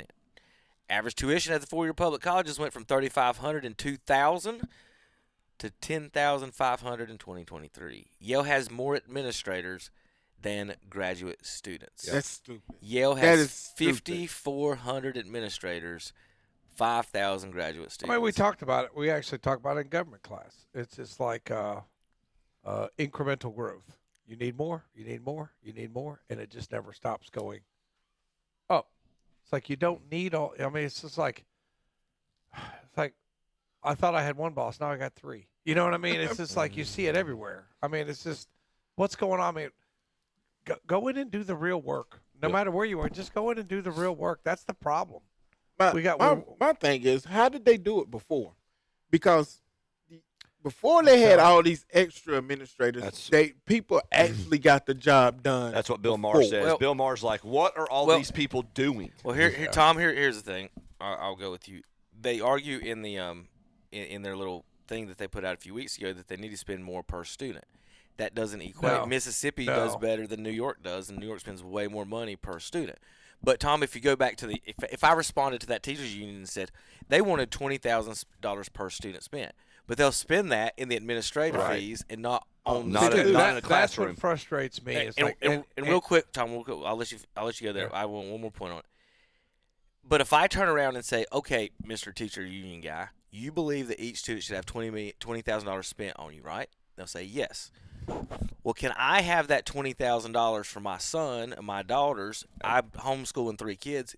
Write me a $60,000 check every year, and I'll choose where to school my kids, where to take them, how to learn them. And also in their thing, they didn't want school choice, so they said for the kids, they want you to spend $20,000 on each kid, but not let the kid choose where he wants to go to school. So they want you basically are saying, Chip, pay me more, and I'm going to force your kid to listen to what I'm telling you in my class. That's the wrong argument to have for the teachers. Teachers, you should be paid more for what you do. Don't argue.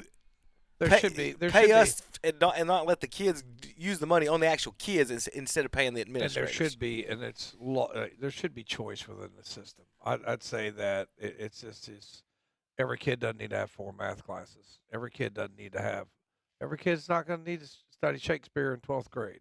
It's like you don't create choice within the system, and this is where I would slightly disagree with people. It's like you don't want to create that choice so it can fail. It's like quit doing that.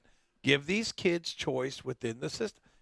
You got kids. It's like we just got to get them through Math 4 because they can't do it. Right. And it doesn't mean that you can't do something else though. That's the thing. That's what frustrates me. So create choice through the system. And make sure the money is spent on people who actually want to work with kids, not people who want a paycheck in their weekends. These two fellows right here both work in the money world, financial world. Would it not be better for some of our classes to be, teach them how to buy a house, teach them how to buy a car? We do that class. We have personal financial literacy. Unfortunately, we teach it to seniors who are kind of checked out. Yeah.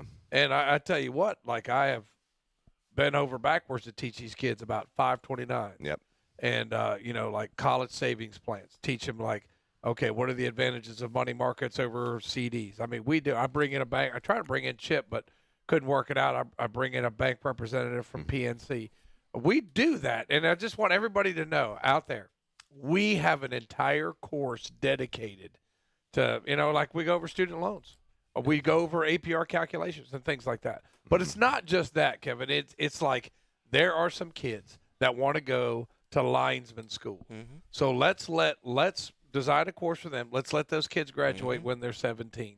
And let's go ahead and let them go on over there. Great feel. I mean, it's just I don't understand. Like, no, you ain't studied your Shakespeare. You ain't had that mean 12th grade English teacher. You know, It's like, why are we doing this? You got to have math 4. You got to get through that, and then in the end, we got to figure something out. We got to figure something out. It's like you are wasting time and effort. So, like I'd say, just scale that back. Let's create some choice within the system. Some people, and one other thing, people aren't going to like me for this. If you want to take the up here classes, you got to test into them. Yeah. You know what I mean? It's like you got to test it, but if you don't, you got to choose something else.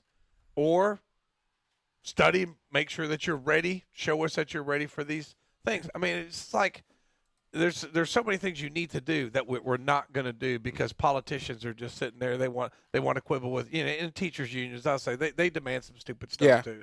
I mean, it's like I'm not gonna fault anybody. I got into an argument with a woman who wanted everybody's debt forgiven for college.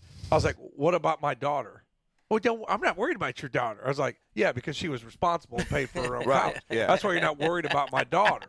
You're worried about your kids who were irresponsible and ran up $100,000 worth of debt. Yeah. So I mean, it's like, they demand some stupid stuff too, but it just we could do so much better with this if we would work together. But we're not.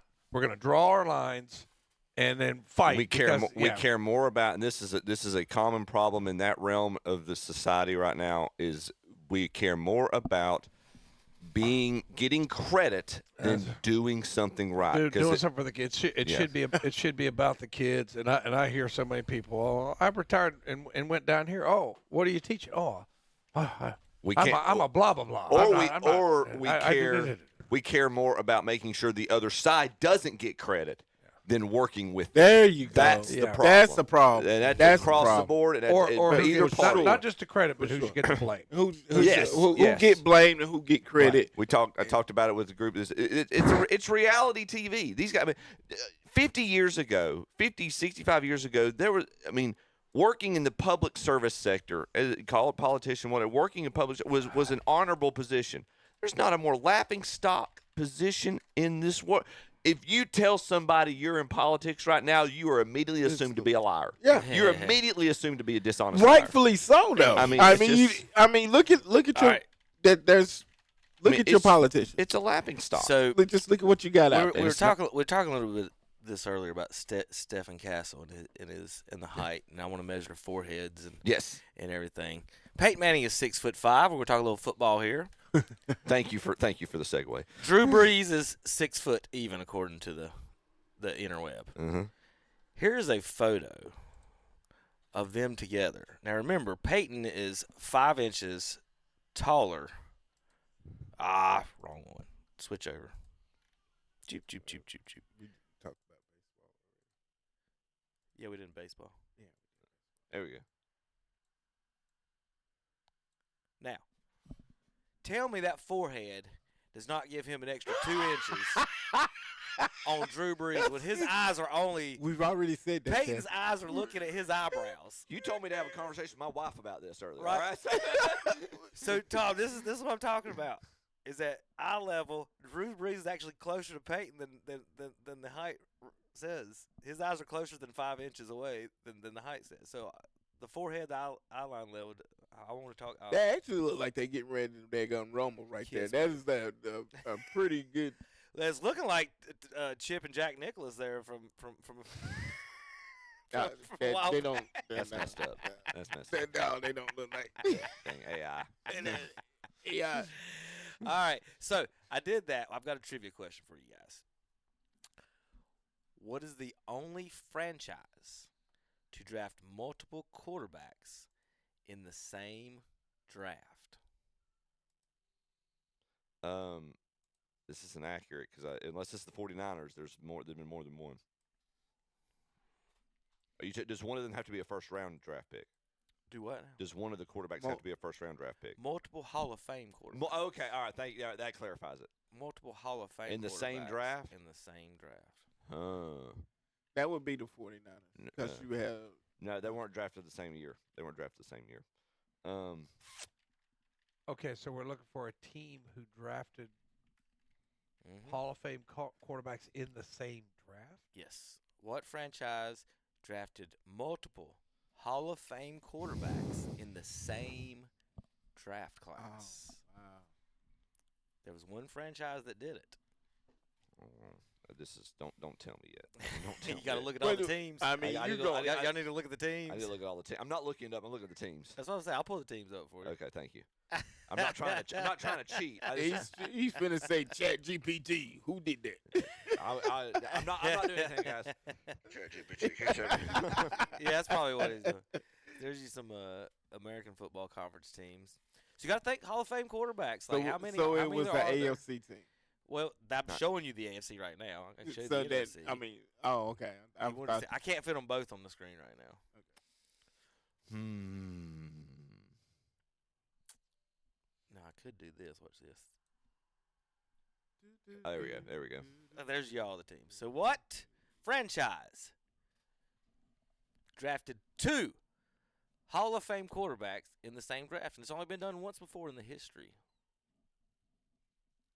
Any guesses? Give me your best guess. New England. That's wrong. Will? Nothing. Chip, nothing. I'm gonna say this is wrong. Terry's Cowboys.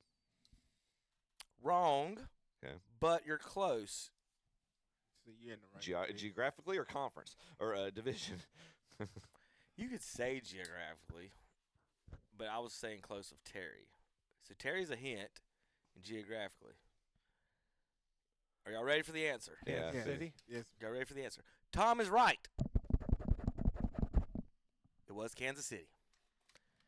The Kansas City Royals. The Kansas City Royals drafted Dan Marino and John Elway in the 1979 Major League Baseball draft. Oh, nice. Trick question, boys. Trick question.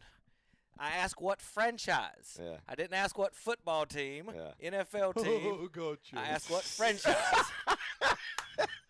Oh, gotcha. You should have used your Chat GPT, Tom. But yes, the Kansas City Royals had Dan Marino and John Elway in the 4th and 18th round of the Major League Baseball drafts.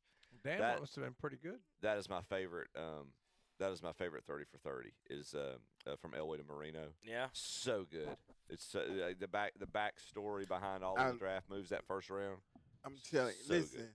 I thought that was going to be the merger of football. Was the Dan Marino and the battle between the Dan Marino and Well, Dan Marino didn't want to have a running back or defense.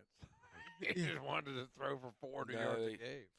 No, that's you try to think about those teams like name a defender on that played with Dan Marino. I mean, they had to kill Name one defender that played with Dan Marino. They had the Killer Bees defense when he first got there. Brian and then Cox. I don't know if that's why I'm trying to figure how late Marino played to where did he actually play with Jason Taylor or no, I don't Zach think Thomas. he did. So I think one of his last years, Sam Madison was a cornerback. I think Brian Cox was a linebacker for them. That's what I'm saying. It's hard to. Where did Marino go? He finished his career in Miami, right? Yes, he did. He played for one So team. no, he played with Zach Thomas because he didn't. Yeah, that's that good choice. Yeah. Because he retired in like year 2000, 99 2000. He was.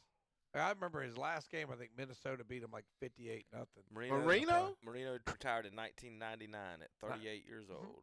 Yeah, he played with Zach Thomas. Had to have. Let's see.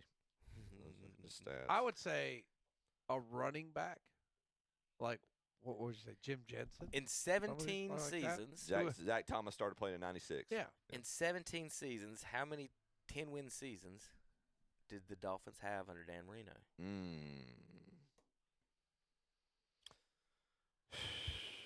I know they had the bowl run where they went to the Super Bowl. Lost to Montana. They lost to Montana, and which I was referring to. I You thought that was going to be. yeah. In 17 years, only 6 seasons did the Dolphins win 10 games. 2 seasons they won 9, and the rest were losing records. Under 500? Not losing records. He was 7-2, 7-5 injured, 7-6. There's 3 games he missed, and 5-6 was his last season. The only year he had he had a losing record in '88, 6-10. So let's unpack this for a second. This could just be a simple answer. Tom alluded to it just a second ago. The reason we brought him up. He had 6 4,000-yard seasons. Do you just credit that? I mean, we're talking about arguably the best pure pocket passer of all time. I mean, I think he's in the argument. Do you just credit that with the fact he had no running game and no defense? The defense is the key. Yeah. Name every good Super Bowl winning team. You can name their defense and a player or two on them. Like almost every one. Like Cowboys, you can name Dion and Darren Woodson and you want to name Leon Lett, but Ken Norton Jr. But like any of them, you go name it again. If you name Montana. How many Hall of Fames played with them? The year that the Niners won the Super Bowls, they generally were their better defensive years. Charles Haley was on the field for a lot of those. Yeah. He had 6 Super Bowls, I think. So, they have Ronnie Lott and you don't hear about that a lot, though. What? You don't hear about Charles Haley 6 a lot. No, they don't talk about it because he's crazy. Well, yeah. That has nothing to – you have to be crazy to play that position. That's what made him so good. I think it went beyond that a little bit. I think it went beyond just your average. 5 rings, not 6. I'm sorry. He's got 5. and Brady is basically just surpassed. I thought he had the 4 in San Francisco and 1 in Dallas. I got those mixed up. He got 2 in San Francisco and all 3 in Dallas. Yeah. What Marino notoriously hard to get along with too? A little bit. He's the ladies' man. Yeah. He thought he was the king of the castle. He played the quarterback role. I own Miami. He probably did. That's not a recipe for success either. Winning football games. Now, Michael Jordan was hard to get along with, but in a different way. Like, he would just put pressure on you to perform. You know what I mean? It's like if you don't perform, then he put the same he put the same expectations on you that he expected of himself. In 17 years, Marino only threw 30 touchdowns 4 times. Like Peyton Manning talks about that. He's like the rookies that got drafted by the Colts early on, especially after winning the first Super Bowl. Yeah. He was like, these guys are coming to, if I get your autograph. He's like, I don't want to give you my autograph. I need you in the huddle with me right now and focusing on what you're doing. Have you seen that Peyton Manning skit where he's playing touch football? Oh, yeah. Oh my Get God. Open. Get open. If I rephrase that stat, only 2 times in Dan Marino's career did he throw for more than 30 touchdowns. He threw for 30 touchdowns exactly twice. He threw for 44 and 48 his second and fourth years in the league. But other than that, he never threw more than 30 touchdowns. Because the defenses just started putting only 3 people in the box. Just dropping everybody else back. Interceptions 17, 21, 23, 13, 23, 22. So that was back in the day. Again, you're throwing – and I guess the people don't – to describe someone today, the kids today – they didn't have 5 wide receivers, Will. They had 2. Maybe 3. They made 3. The Redskins would run 3 out there, go 3 wide. The Rams would too. But a lot of teams would just do the 2 in the tight end set. Split backs. The pro set. Split backs. And then it's weird to watch like late 70s and early 80s football and see all those split back. It looks weird. You're like, God, they really used to do that. You didn't have one good running, but it wasn't this rotation. Yeah. Well, Dallas couldn't figure out how to use Herschel Walker and Tony Dorsett in the same backfield. Bo Jackson and Marcus Allen. And that would have been so stupid. Dorsett and Herschel Walker. Yeah. Marcus Allen and Bo should have been twin backfields. I'm glad they couldn't figure it out. I bet you are. I bet you are. Like seriously. Think about that. Think about Dallas though. You're in a position you got Herschel Walker in your backfield, Tony Dorsett in your backfield. At one time, Dorsett was the NFL leading rusher of all time, and Sweetness broke his record. So, like, you had him. You had what people thought was the next great running back besides Bo and Herschel, and then they both got replaced by a better running back, a little 5'10" guy from Florida. A few years later, in the 17th pick in the draft, and got better with that. It's just that's the one that led the one little guy. Think about Tom, I got you Herschel Walker and Tony Dorsett, or I got you little 5'10" Emmett over here. Which one's going to win you the 3 Super Bowls? I watched Emmett in college, though, and he would still get 5 yards, and that's all Florida had. Like, people don't remember that. Like, when Emmitt Smith was at Florida, that's all they had. And I can remember watching because back in you didn't have 98 games. That was before Steve Spurrier. You had the SEC game on CBS Saturday night on ESPN too. Yeah. So you would have CBS would have it during have those games, but you'd see Emmitt Smith gonna get the ball again. I mean, it was like, but he's still getting 4 or 5 yards every time they handed him the ball. So, I mean, I can remember that. So, the 5'10" guy does not surprise me one bit that he won the Super Bowls. He's just amazing finding the holes. All right, so Deshaun Watson, Tom. Nelson getting first-team cuts. Him and Shedeur sharing. Dylan Gabriel's going to be third. And they're going to see. Dylan Gabriel won't be on the team. They're going to see what happens with these two. Turns 31 in September. I wish he'd turned to retirement. Give us back the money we owe. We should sue him for fraud. Well, he's going to get the start. It looks like. I told you last year that's what they're going to end up doing because of the money. Well, I'm just going to tell you that it's hard to get rid of him. That I know that you don't like fans making decisions, but I'd say. How many years does he have left? This is it. This is the last year. Yeah. Painful, the 5th and most painful year. We drafted 5 years. We drafted Edward Scissorhands out of Arkansas, but I mean he's really fast. They might be able to use him as a gadget player or something like that. I mean he's this is a win-win for Cleveland. Either Deshaun revives himself and he has a great season, and they make Who wants to see him do well? Make Chip? a wild card. No, I'm just everybody. I'm just saying. No one wants to see him. But it's not like he's a cancer survivor. He's a predator. I understand. I mean, I'm talking pragmatically here. He either gets they sneak into a wild card, or Get out of here. They have a Get out of here. see another drop a bomb this season, and they get the high draft pick that they'll use on another quarterback. Hey, sir, you can't be a predator if you saying, "Hey, I'll give you this if you give me that." That's not predatory. Preying on young girls on Instagram when you're a professional athlete, no, it's not predatory behavior at all. Just 22 of them filed suit against him. I mean, what says predator in that? Nothing. Get out of here. Guy should have been kicked out of the league. I'm in the forced to pay the money back. I'm in the middle on Deshaun Watson because I need to know how it went down. Yeah. There's details, like Tom says. There's 22 women. It ain't tricking if you got it. Well, that's one thing, but again, 22 different people at the same company had a complaint about this dude. There's a power struggle there. So when at some point, that influence, maybe the manager of the masseuse company should be fired as opposed to.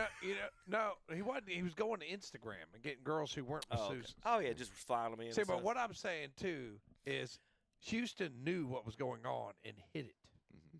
So Cleveland. That's different. So Cleveland should sue the Texans for fraud, and the Texans should have to pay his salary. Because they lied and covered it all up, and then when Cleveland, got caught, of course Cleveland's dumb for what they did. I mean, I'm sure every athlete, not every, but 90%. I'm not saying fly, they're all. fly girls I'm not in saying for they're all masseuses angels and it's easy. And everything. You're gonna have women throwing yourself out when you're in. I'm not gonna judge any man, but it's just like, dude, this dude is super bad. I think the Texans did it to. And did all this to. Let's find somebody dumb enough let's find somebody dumb enough to give us a bunch of draft picks for a guy who won't play for 4 years. Now that was Browns being stupid. Yeah. And pay him and wreck the pay scale on quarterbacks at the same time, which the whole league got pissed off at him for. So I mean, it's just like, dude, that whatever.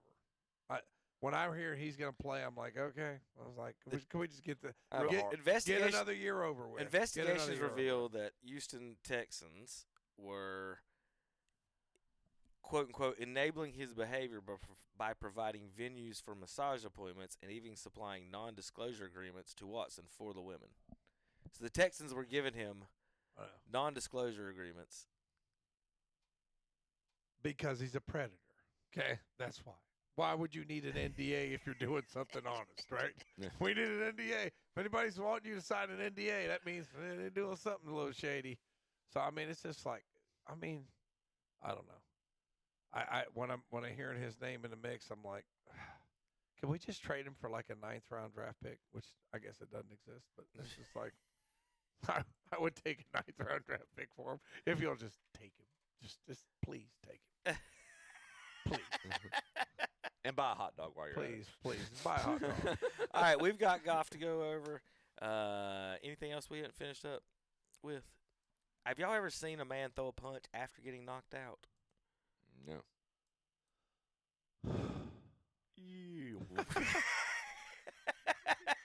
Don't drop your hands. Oh, my God. Watch his face right here. Oh, right on the chin. Wow. Right. Look at this. Whoa. And then he tried to throw a punch, knocked out. Remember when Rocky said, I wish this guy would hit me on the chin. That way I don't feel nothing. It's like, boom. One of the best views of it looked like his face tried to jump out of his face. We'll be right back, KTC Broadcast.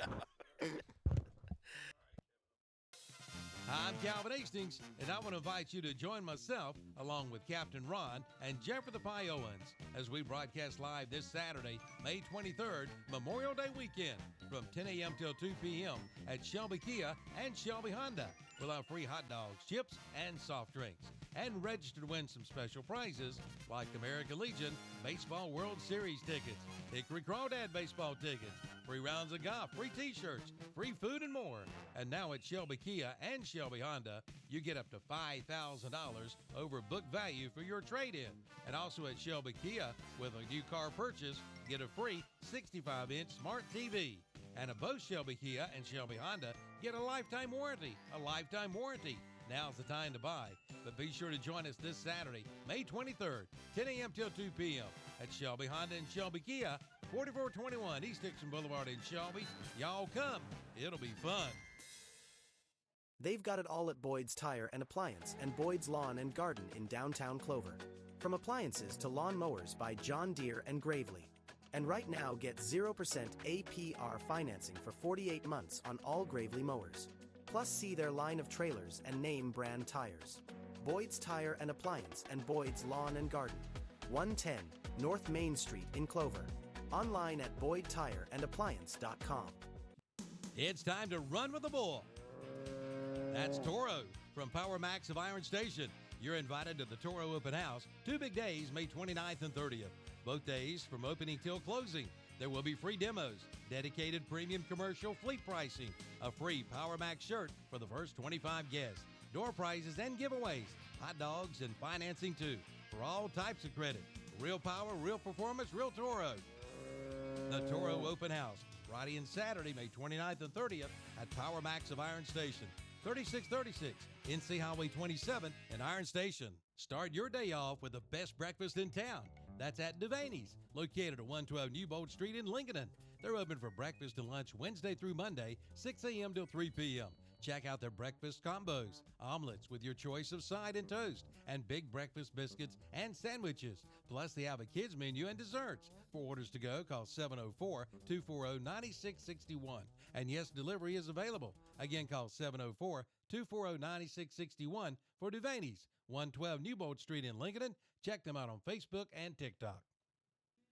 If you're into antiques and thrift shop bargains, hop in your car now and head to J&B Antiques Variety Thrift Shop, located at 1008 East Long Avenue in Gastonia. Because right now, almost everything in the store is half price. That's right, half price. Just follow the balloons to the back. You'll find all kinds of antiques, clothing, thrift and vintage items, electronics, and more. Just about everything in between. And they're open from 9 to 5, 7 days a week. That's J&B Antique Variety Thrift Shop, 1008 East Long Avenue in Gastonia. Call 704-215-5863. This month's Scholar Athlete of the Month is Christian Atkins of East Lincoln High School.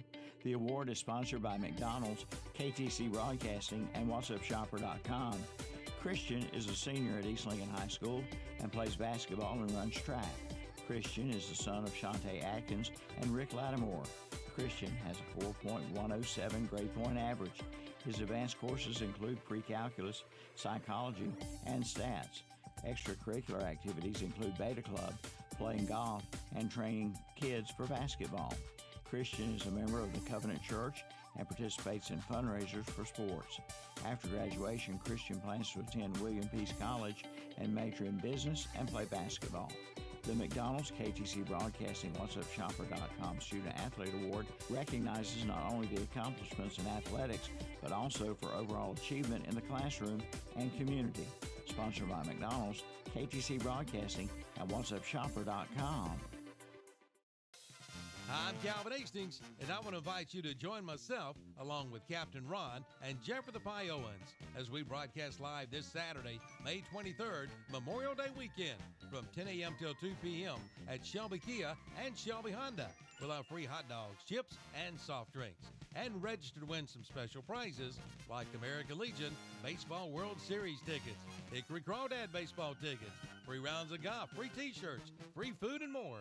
And now at Shelby Kia and Shelby Honda, you get up to $5,000 over book value for your trade-in. And also at Shelby Kia, with a new car purchase, get a free 65-inch smart TV. And at both Shelby Kia and Shelby Honda, get a lifetime warranty. A lifetime warranty. Now's the time to buy. But be sure to join us this Saturday, May 23rd, 10 a.m. till 2 p.m. at Shelby Honda and Shelby Kia, 4421 East Dixon Boulevard in Shelby. Y'all come. It'll be fun. KTC Broadcasting and What'sUpShopper.com brings you our Father's Day giveaway. Some lucky dad will win a $500 shopping spree at a local merchant, along with some other great prizes. Register today at Family Auto, Highway 74 East in Shelby, at Carpet One Interiors on East Ozark Avenue in Ranlow, at Possum Hollow Farms on Pleasant Drive in Shelby, at Captain's Cap Family Restaurant, Linwood Road in Gastonia, at Marburger Chrysler Dodge Jeep Ram on East Dixon Boulevard in Shelby, at Wild Birds Unlimited in Franklin Square in Gastonia, at Hillbilly's Barbecue and Steaks on South Main Street in Lowell, at Jill's Uniforms on East Dixon Boulevard in Shelby, and at Moss Drug Store, Franklin Boulevard in Gastonia.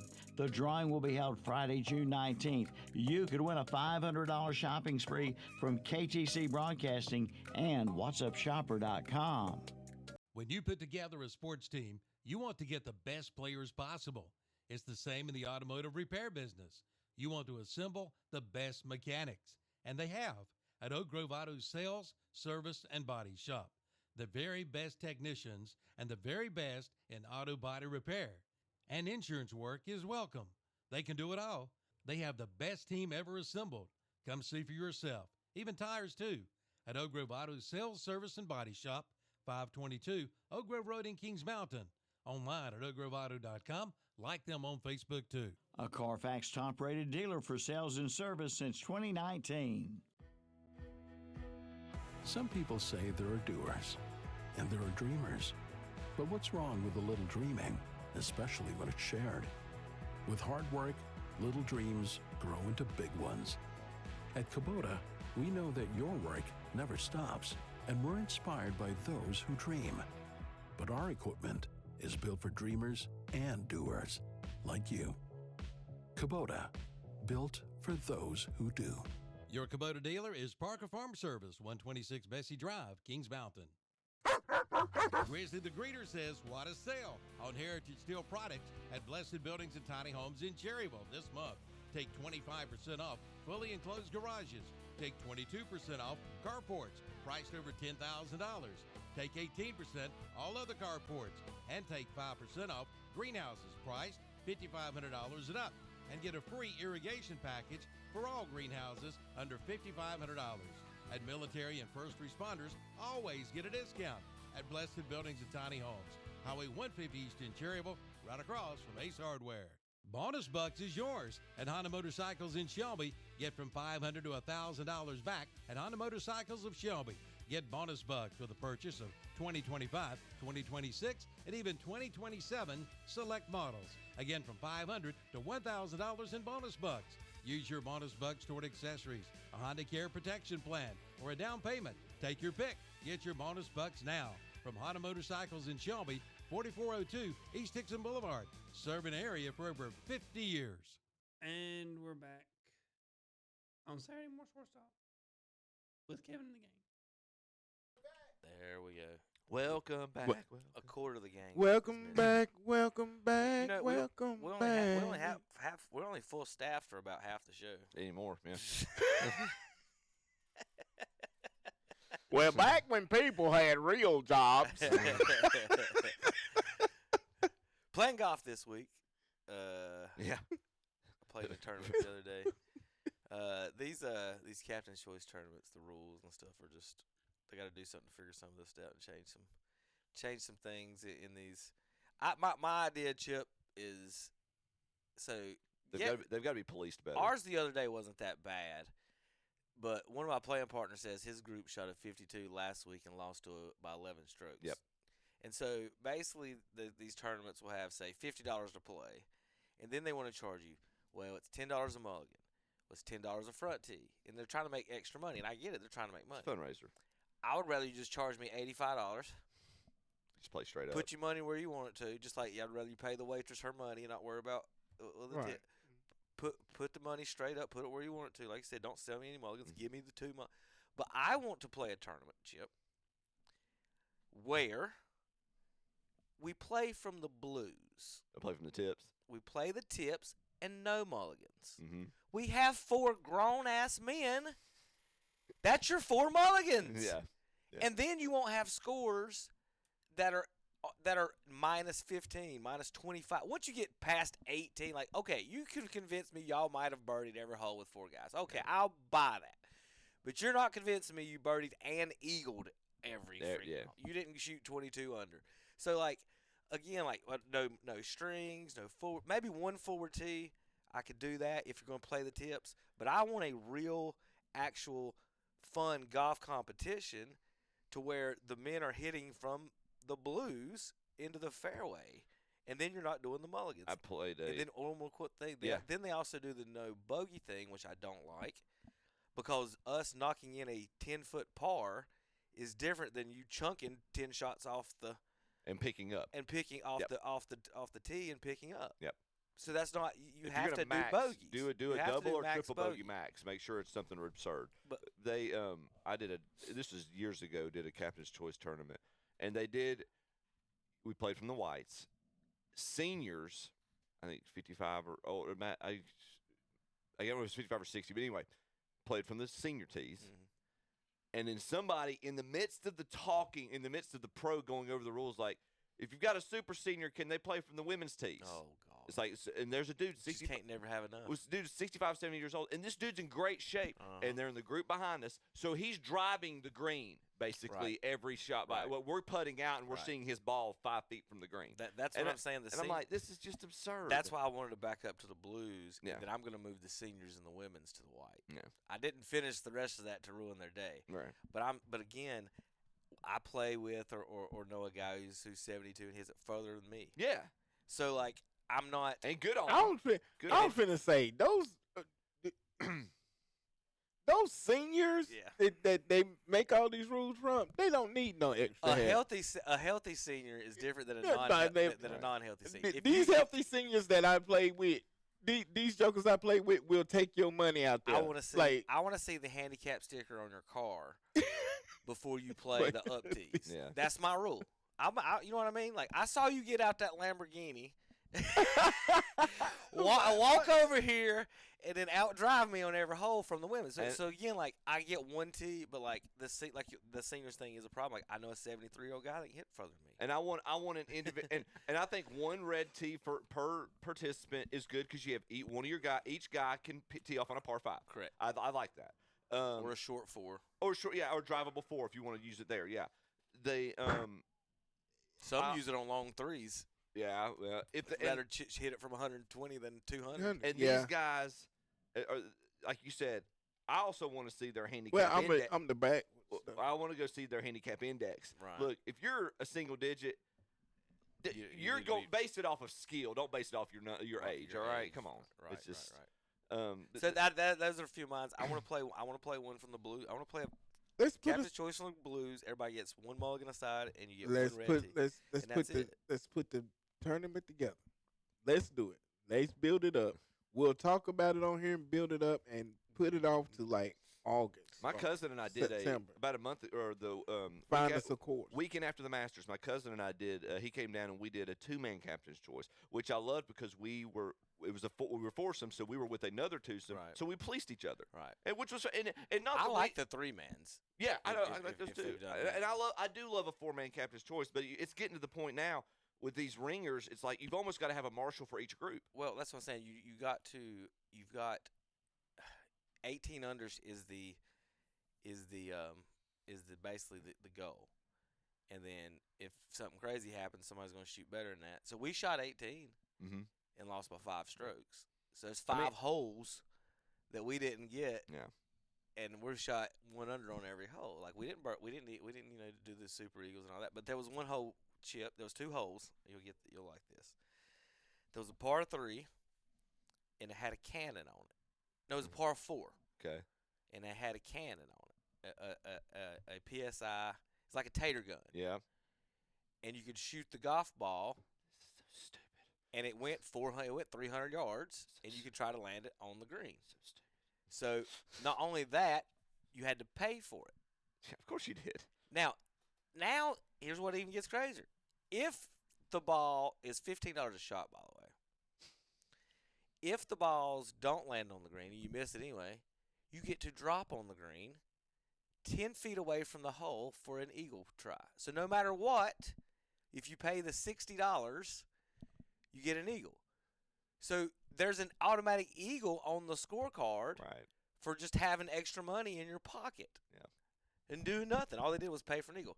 So one of the guys paid for our eagle, not me. And we had Charles' little girl was with us, so we had his little 6-year-old girl. She shot the cannon, so she had the time of her life shooting the golf ball cannon. But there was you shot a golf. I've seen them on like long drives on driving holes, but there was that, and then there was another one you could basically you could pay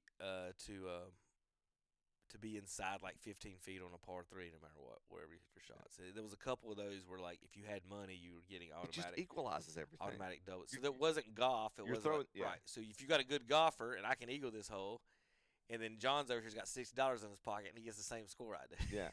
It's just like if you're going to advertise it as goofy golf, just advertise it, fundraising, a fun, goofy day of golf. Let us know what you mean by it. I'm like you.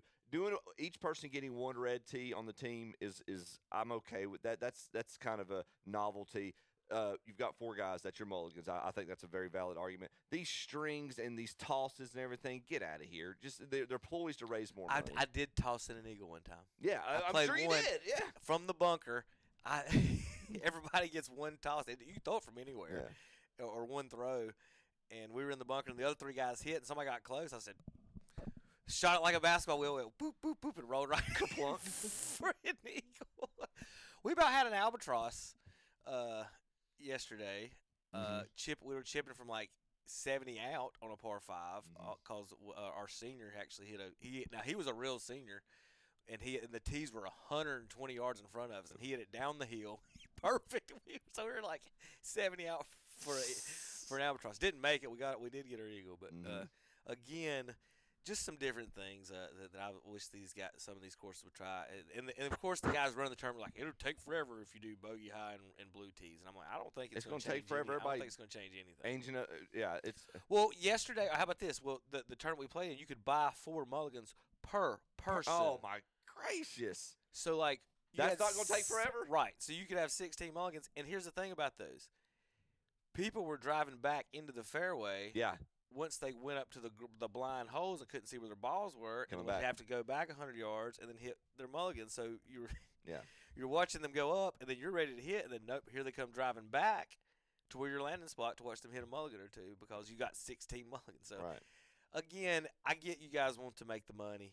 Just put it on the front end. Yeah. Charge it on the price. Nobody will complain or say a word about it. But once you start nickel and diming, be like, how much you pay for your eagle on 14? Or how many mulligans did you buy? Like, so if your team buys 0 mulligans, we buy 16. That's the match. That's the match right there. You've got an extra golfer. It's not in the spirit. You've got an extra swing every hole, almost. Yeah. Pretty much. That's exactly what it is. All right, Chip, we'll do it kind of quick. The gala. Where did he finish? Did he win? He won it, right? The PGA.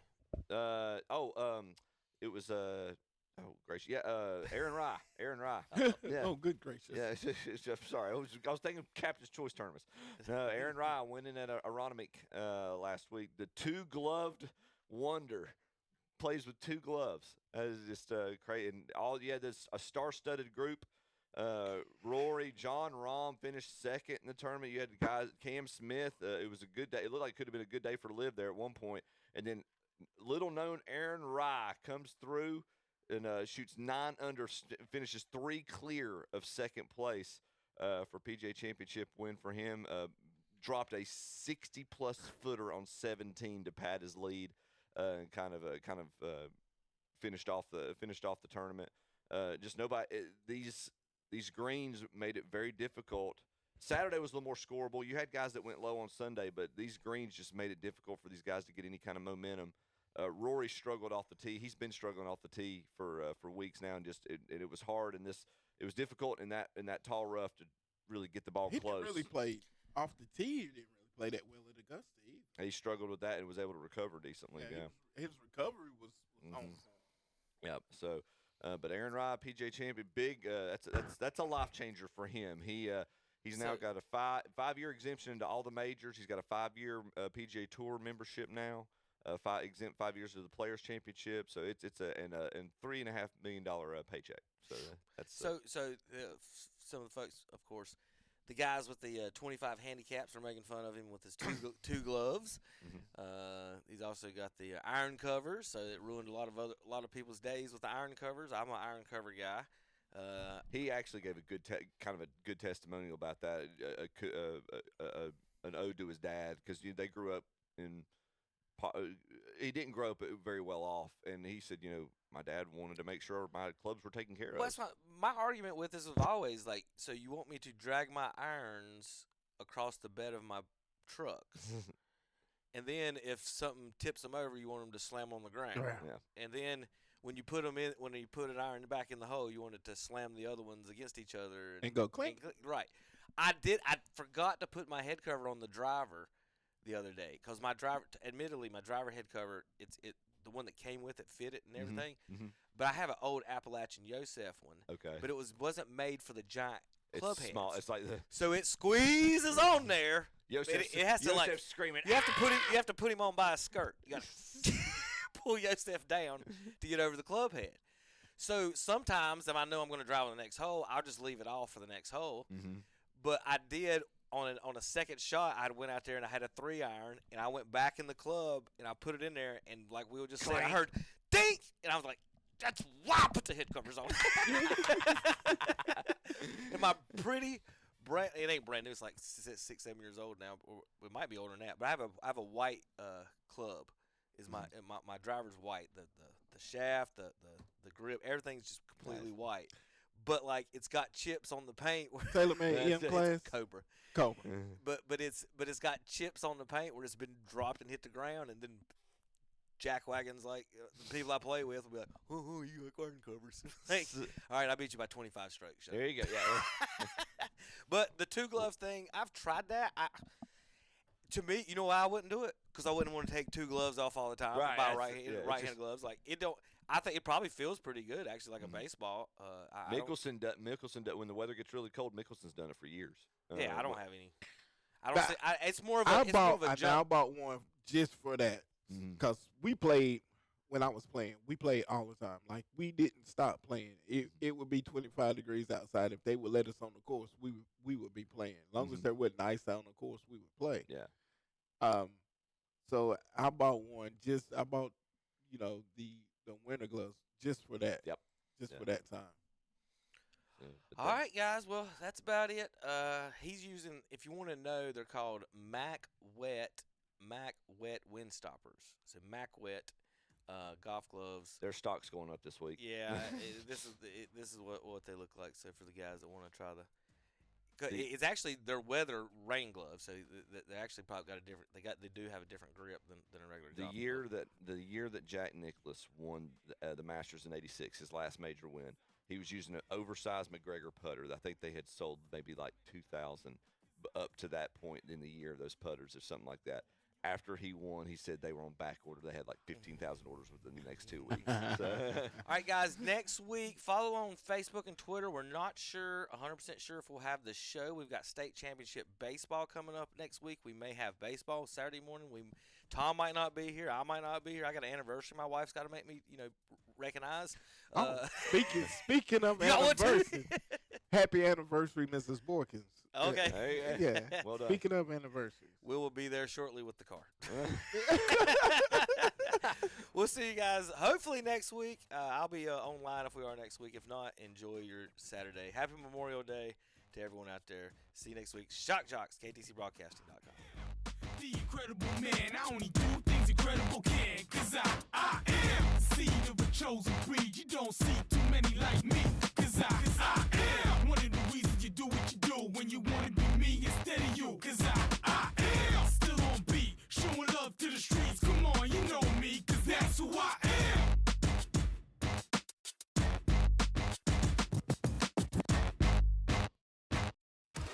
Hometown proud. The only station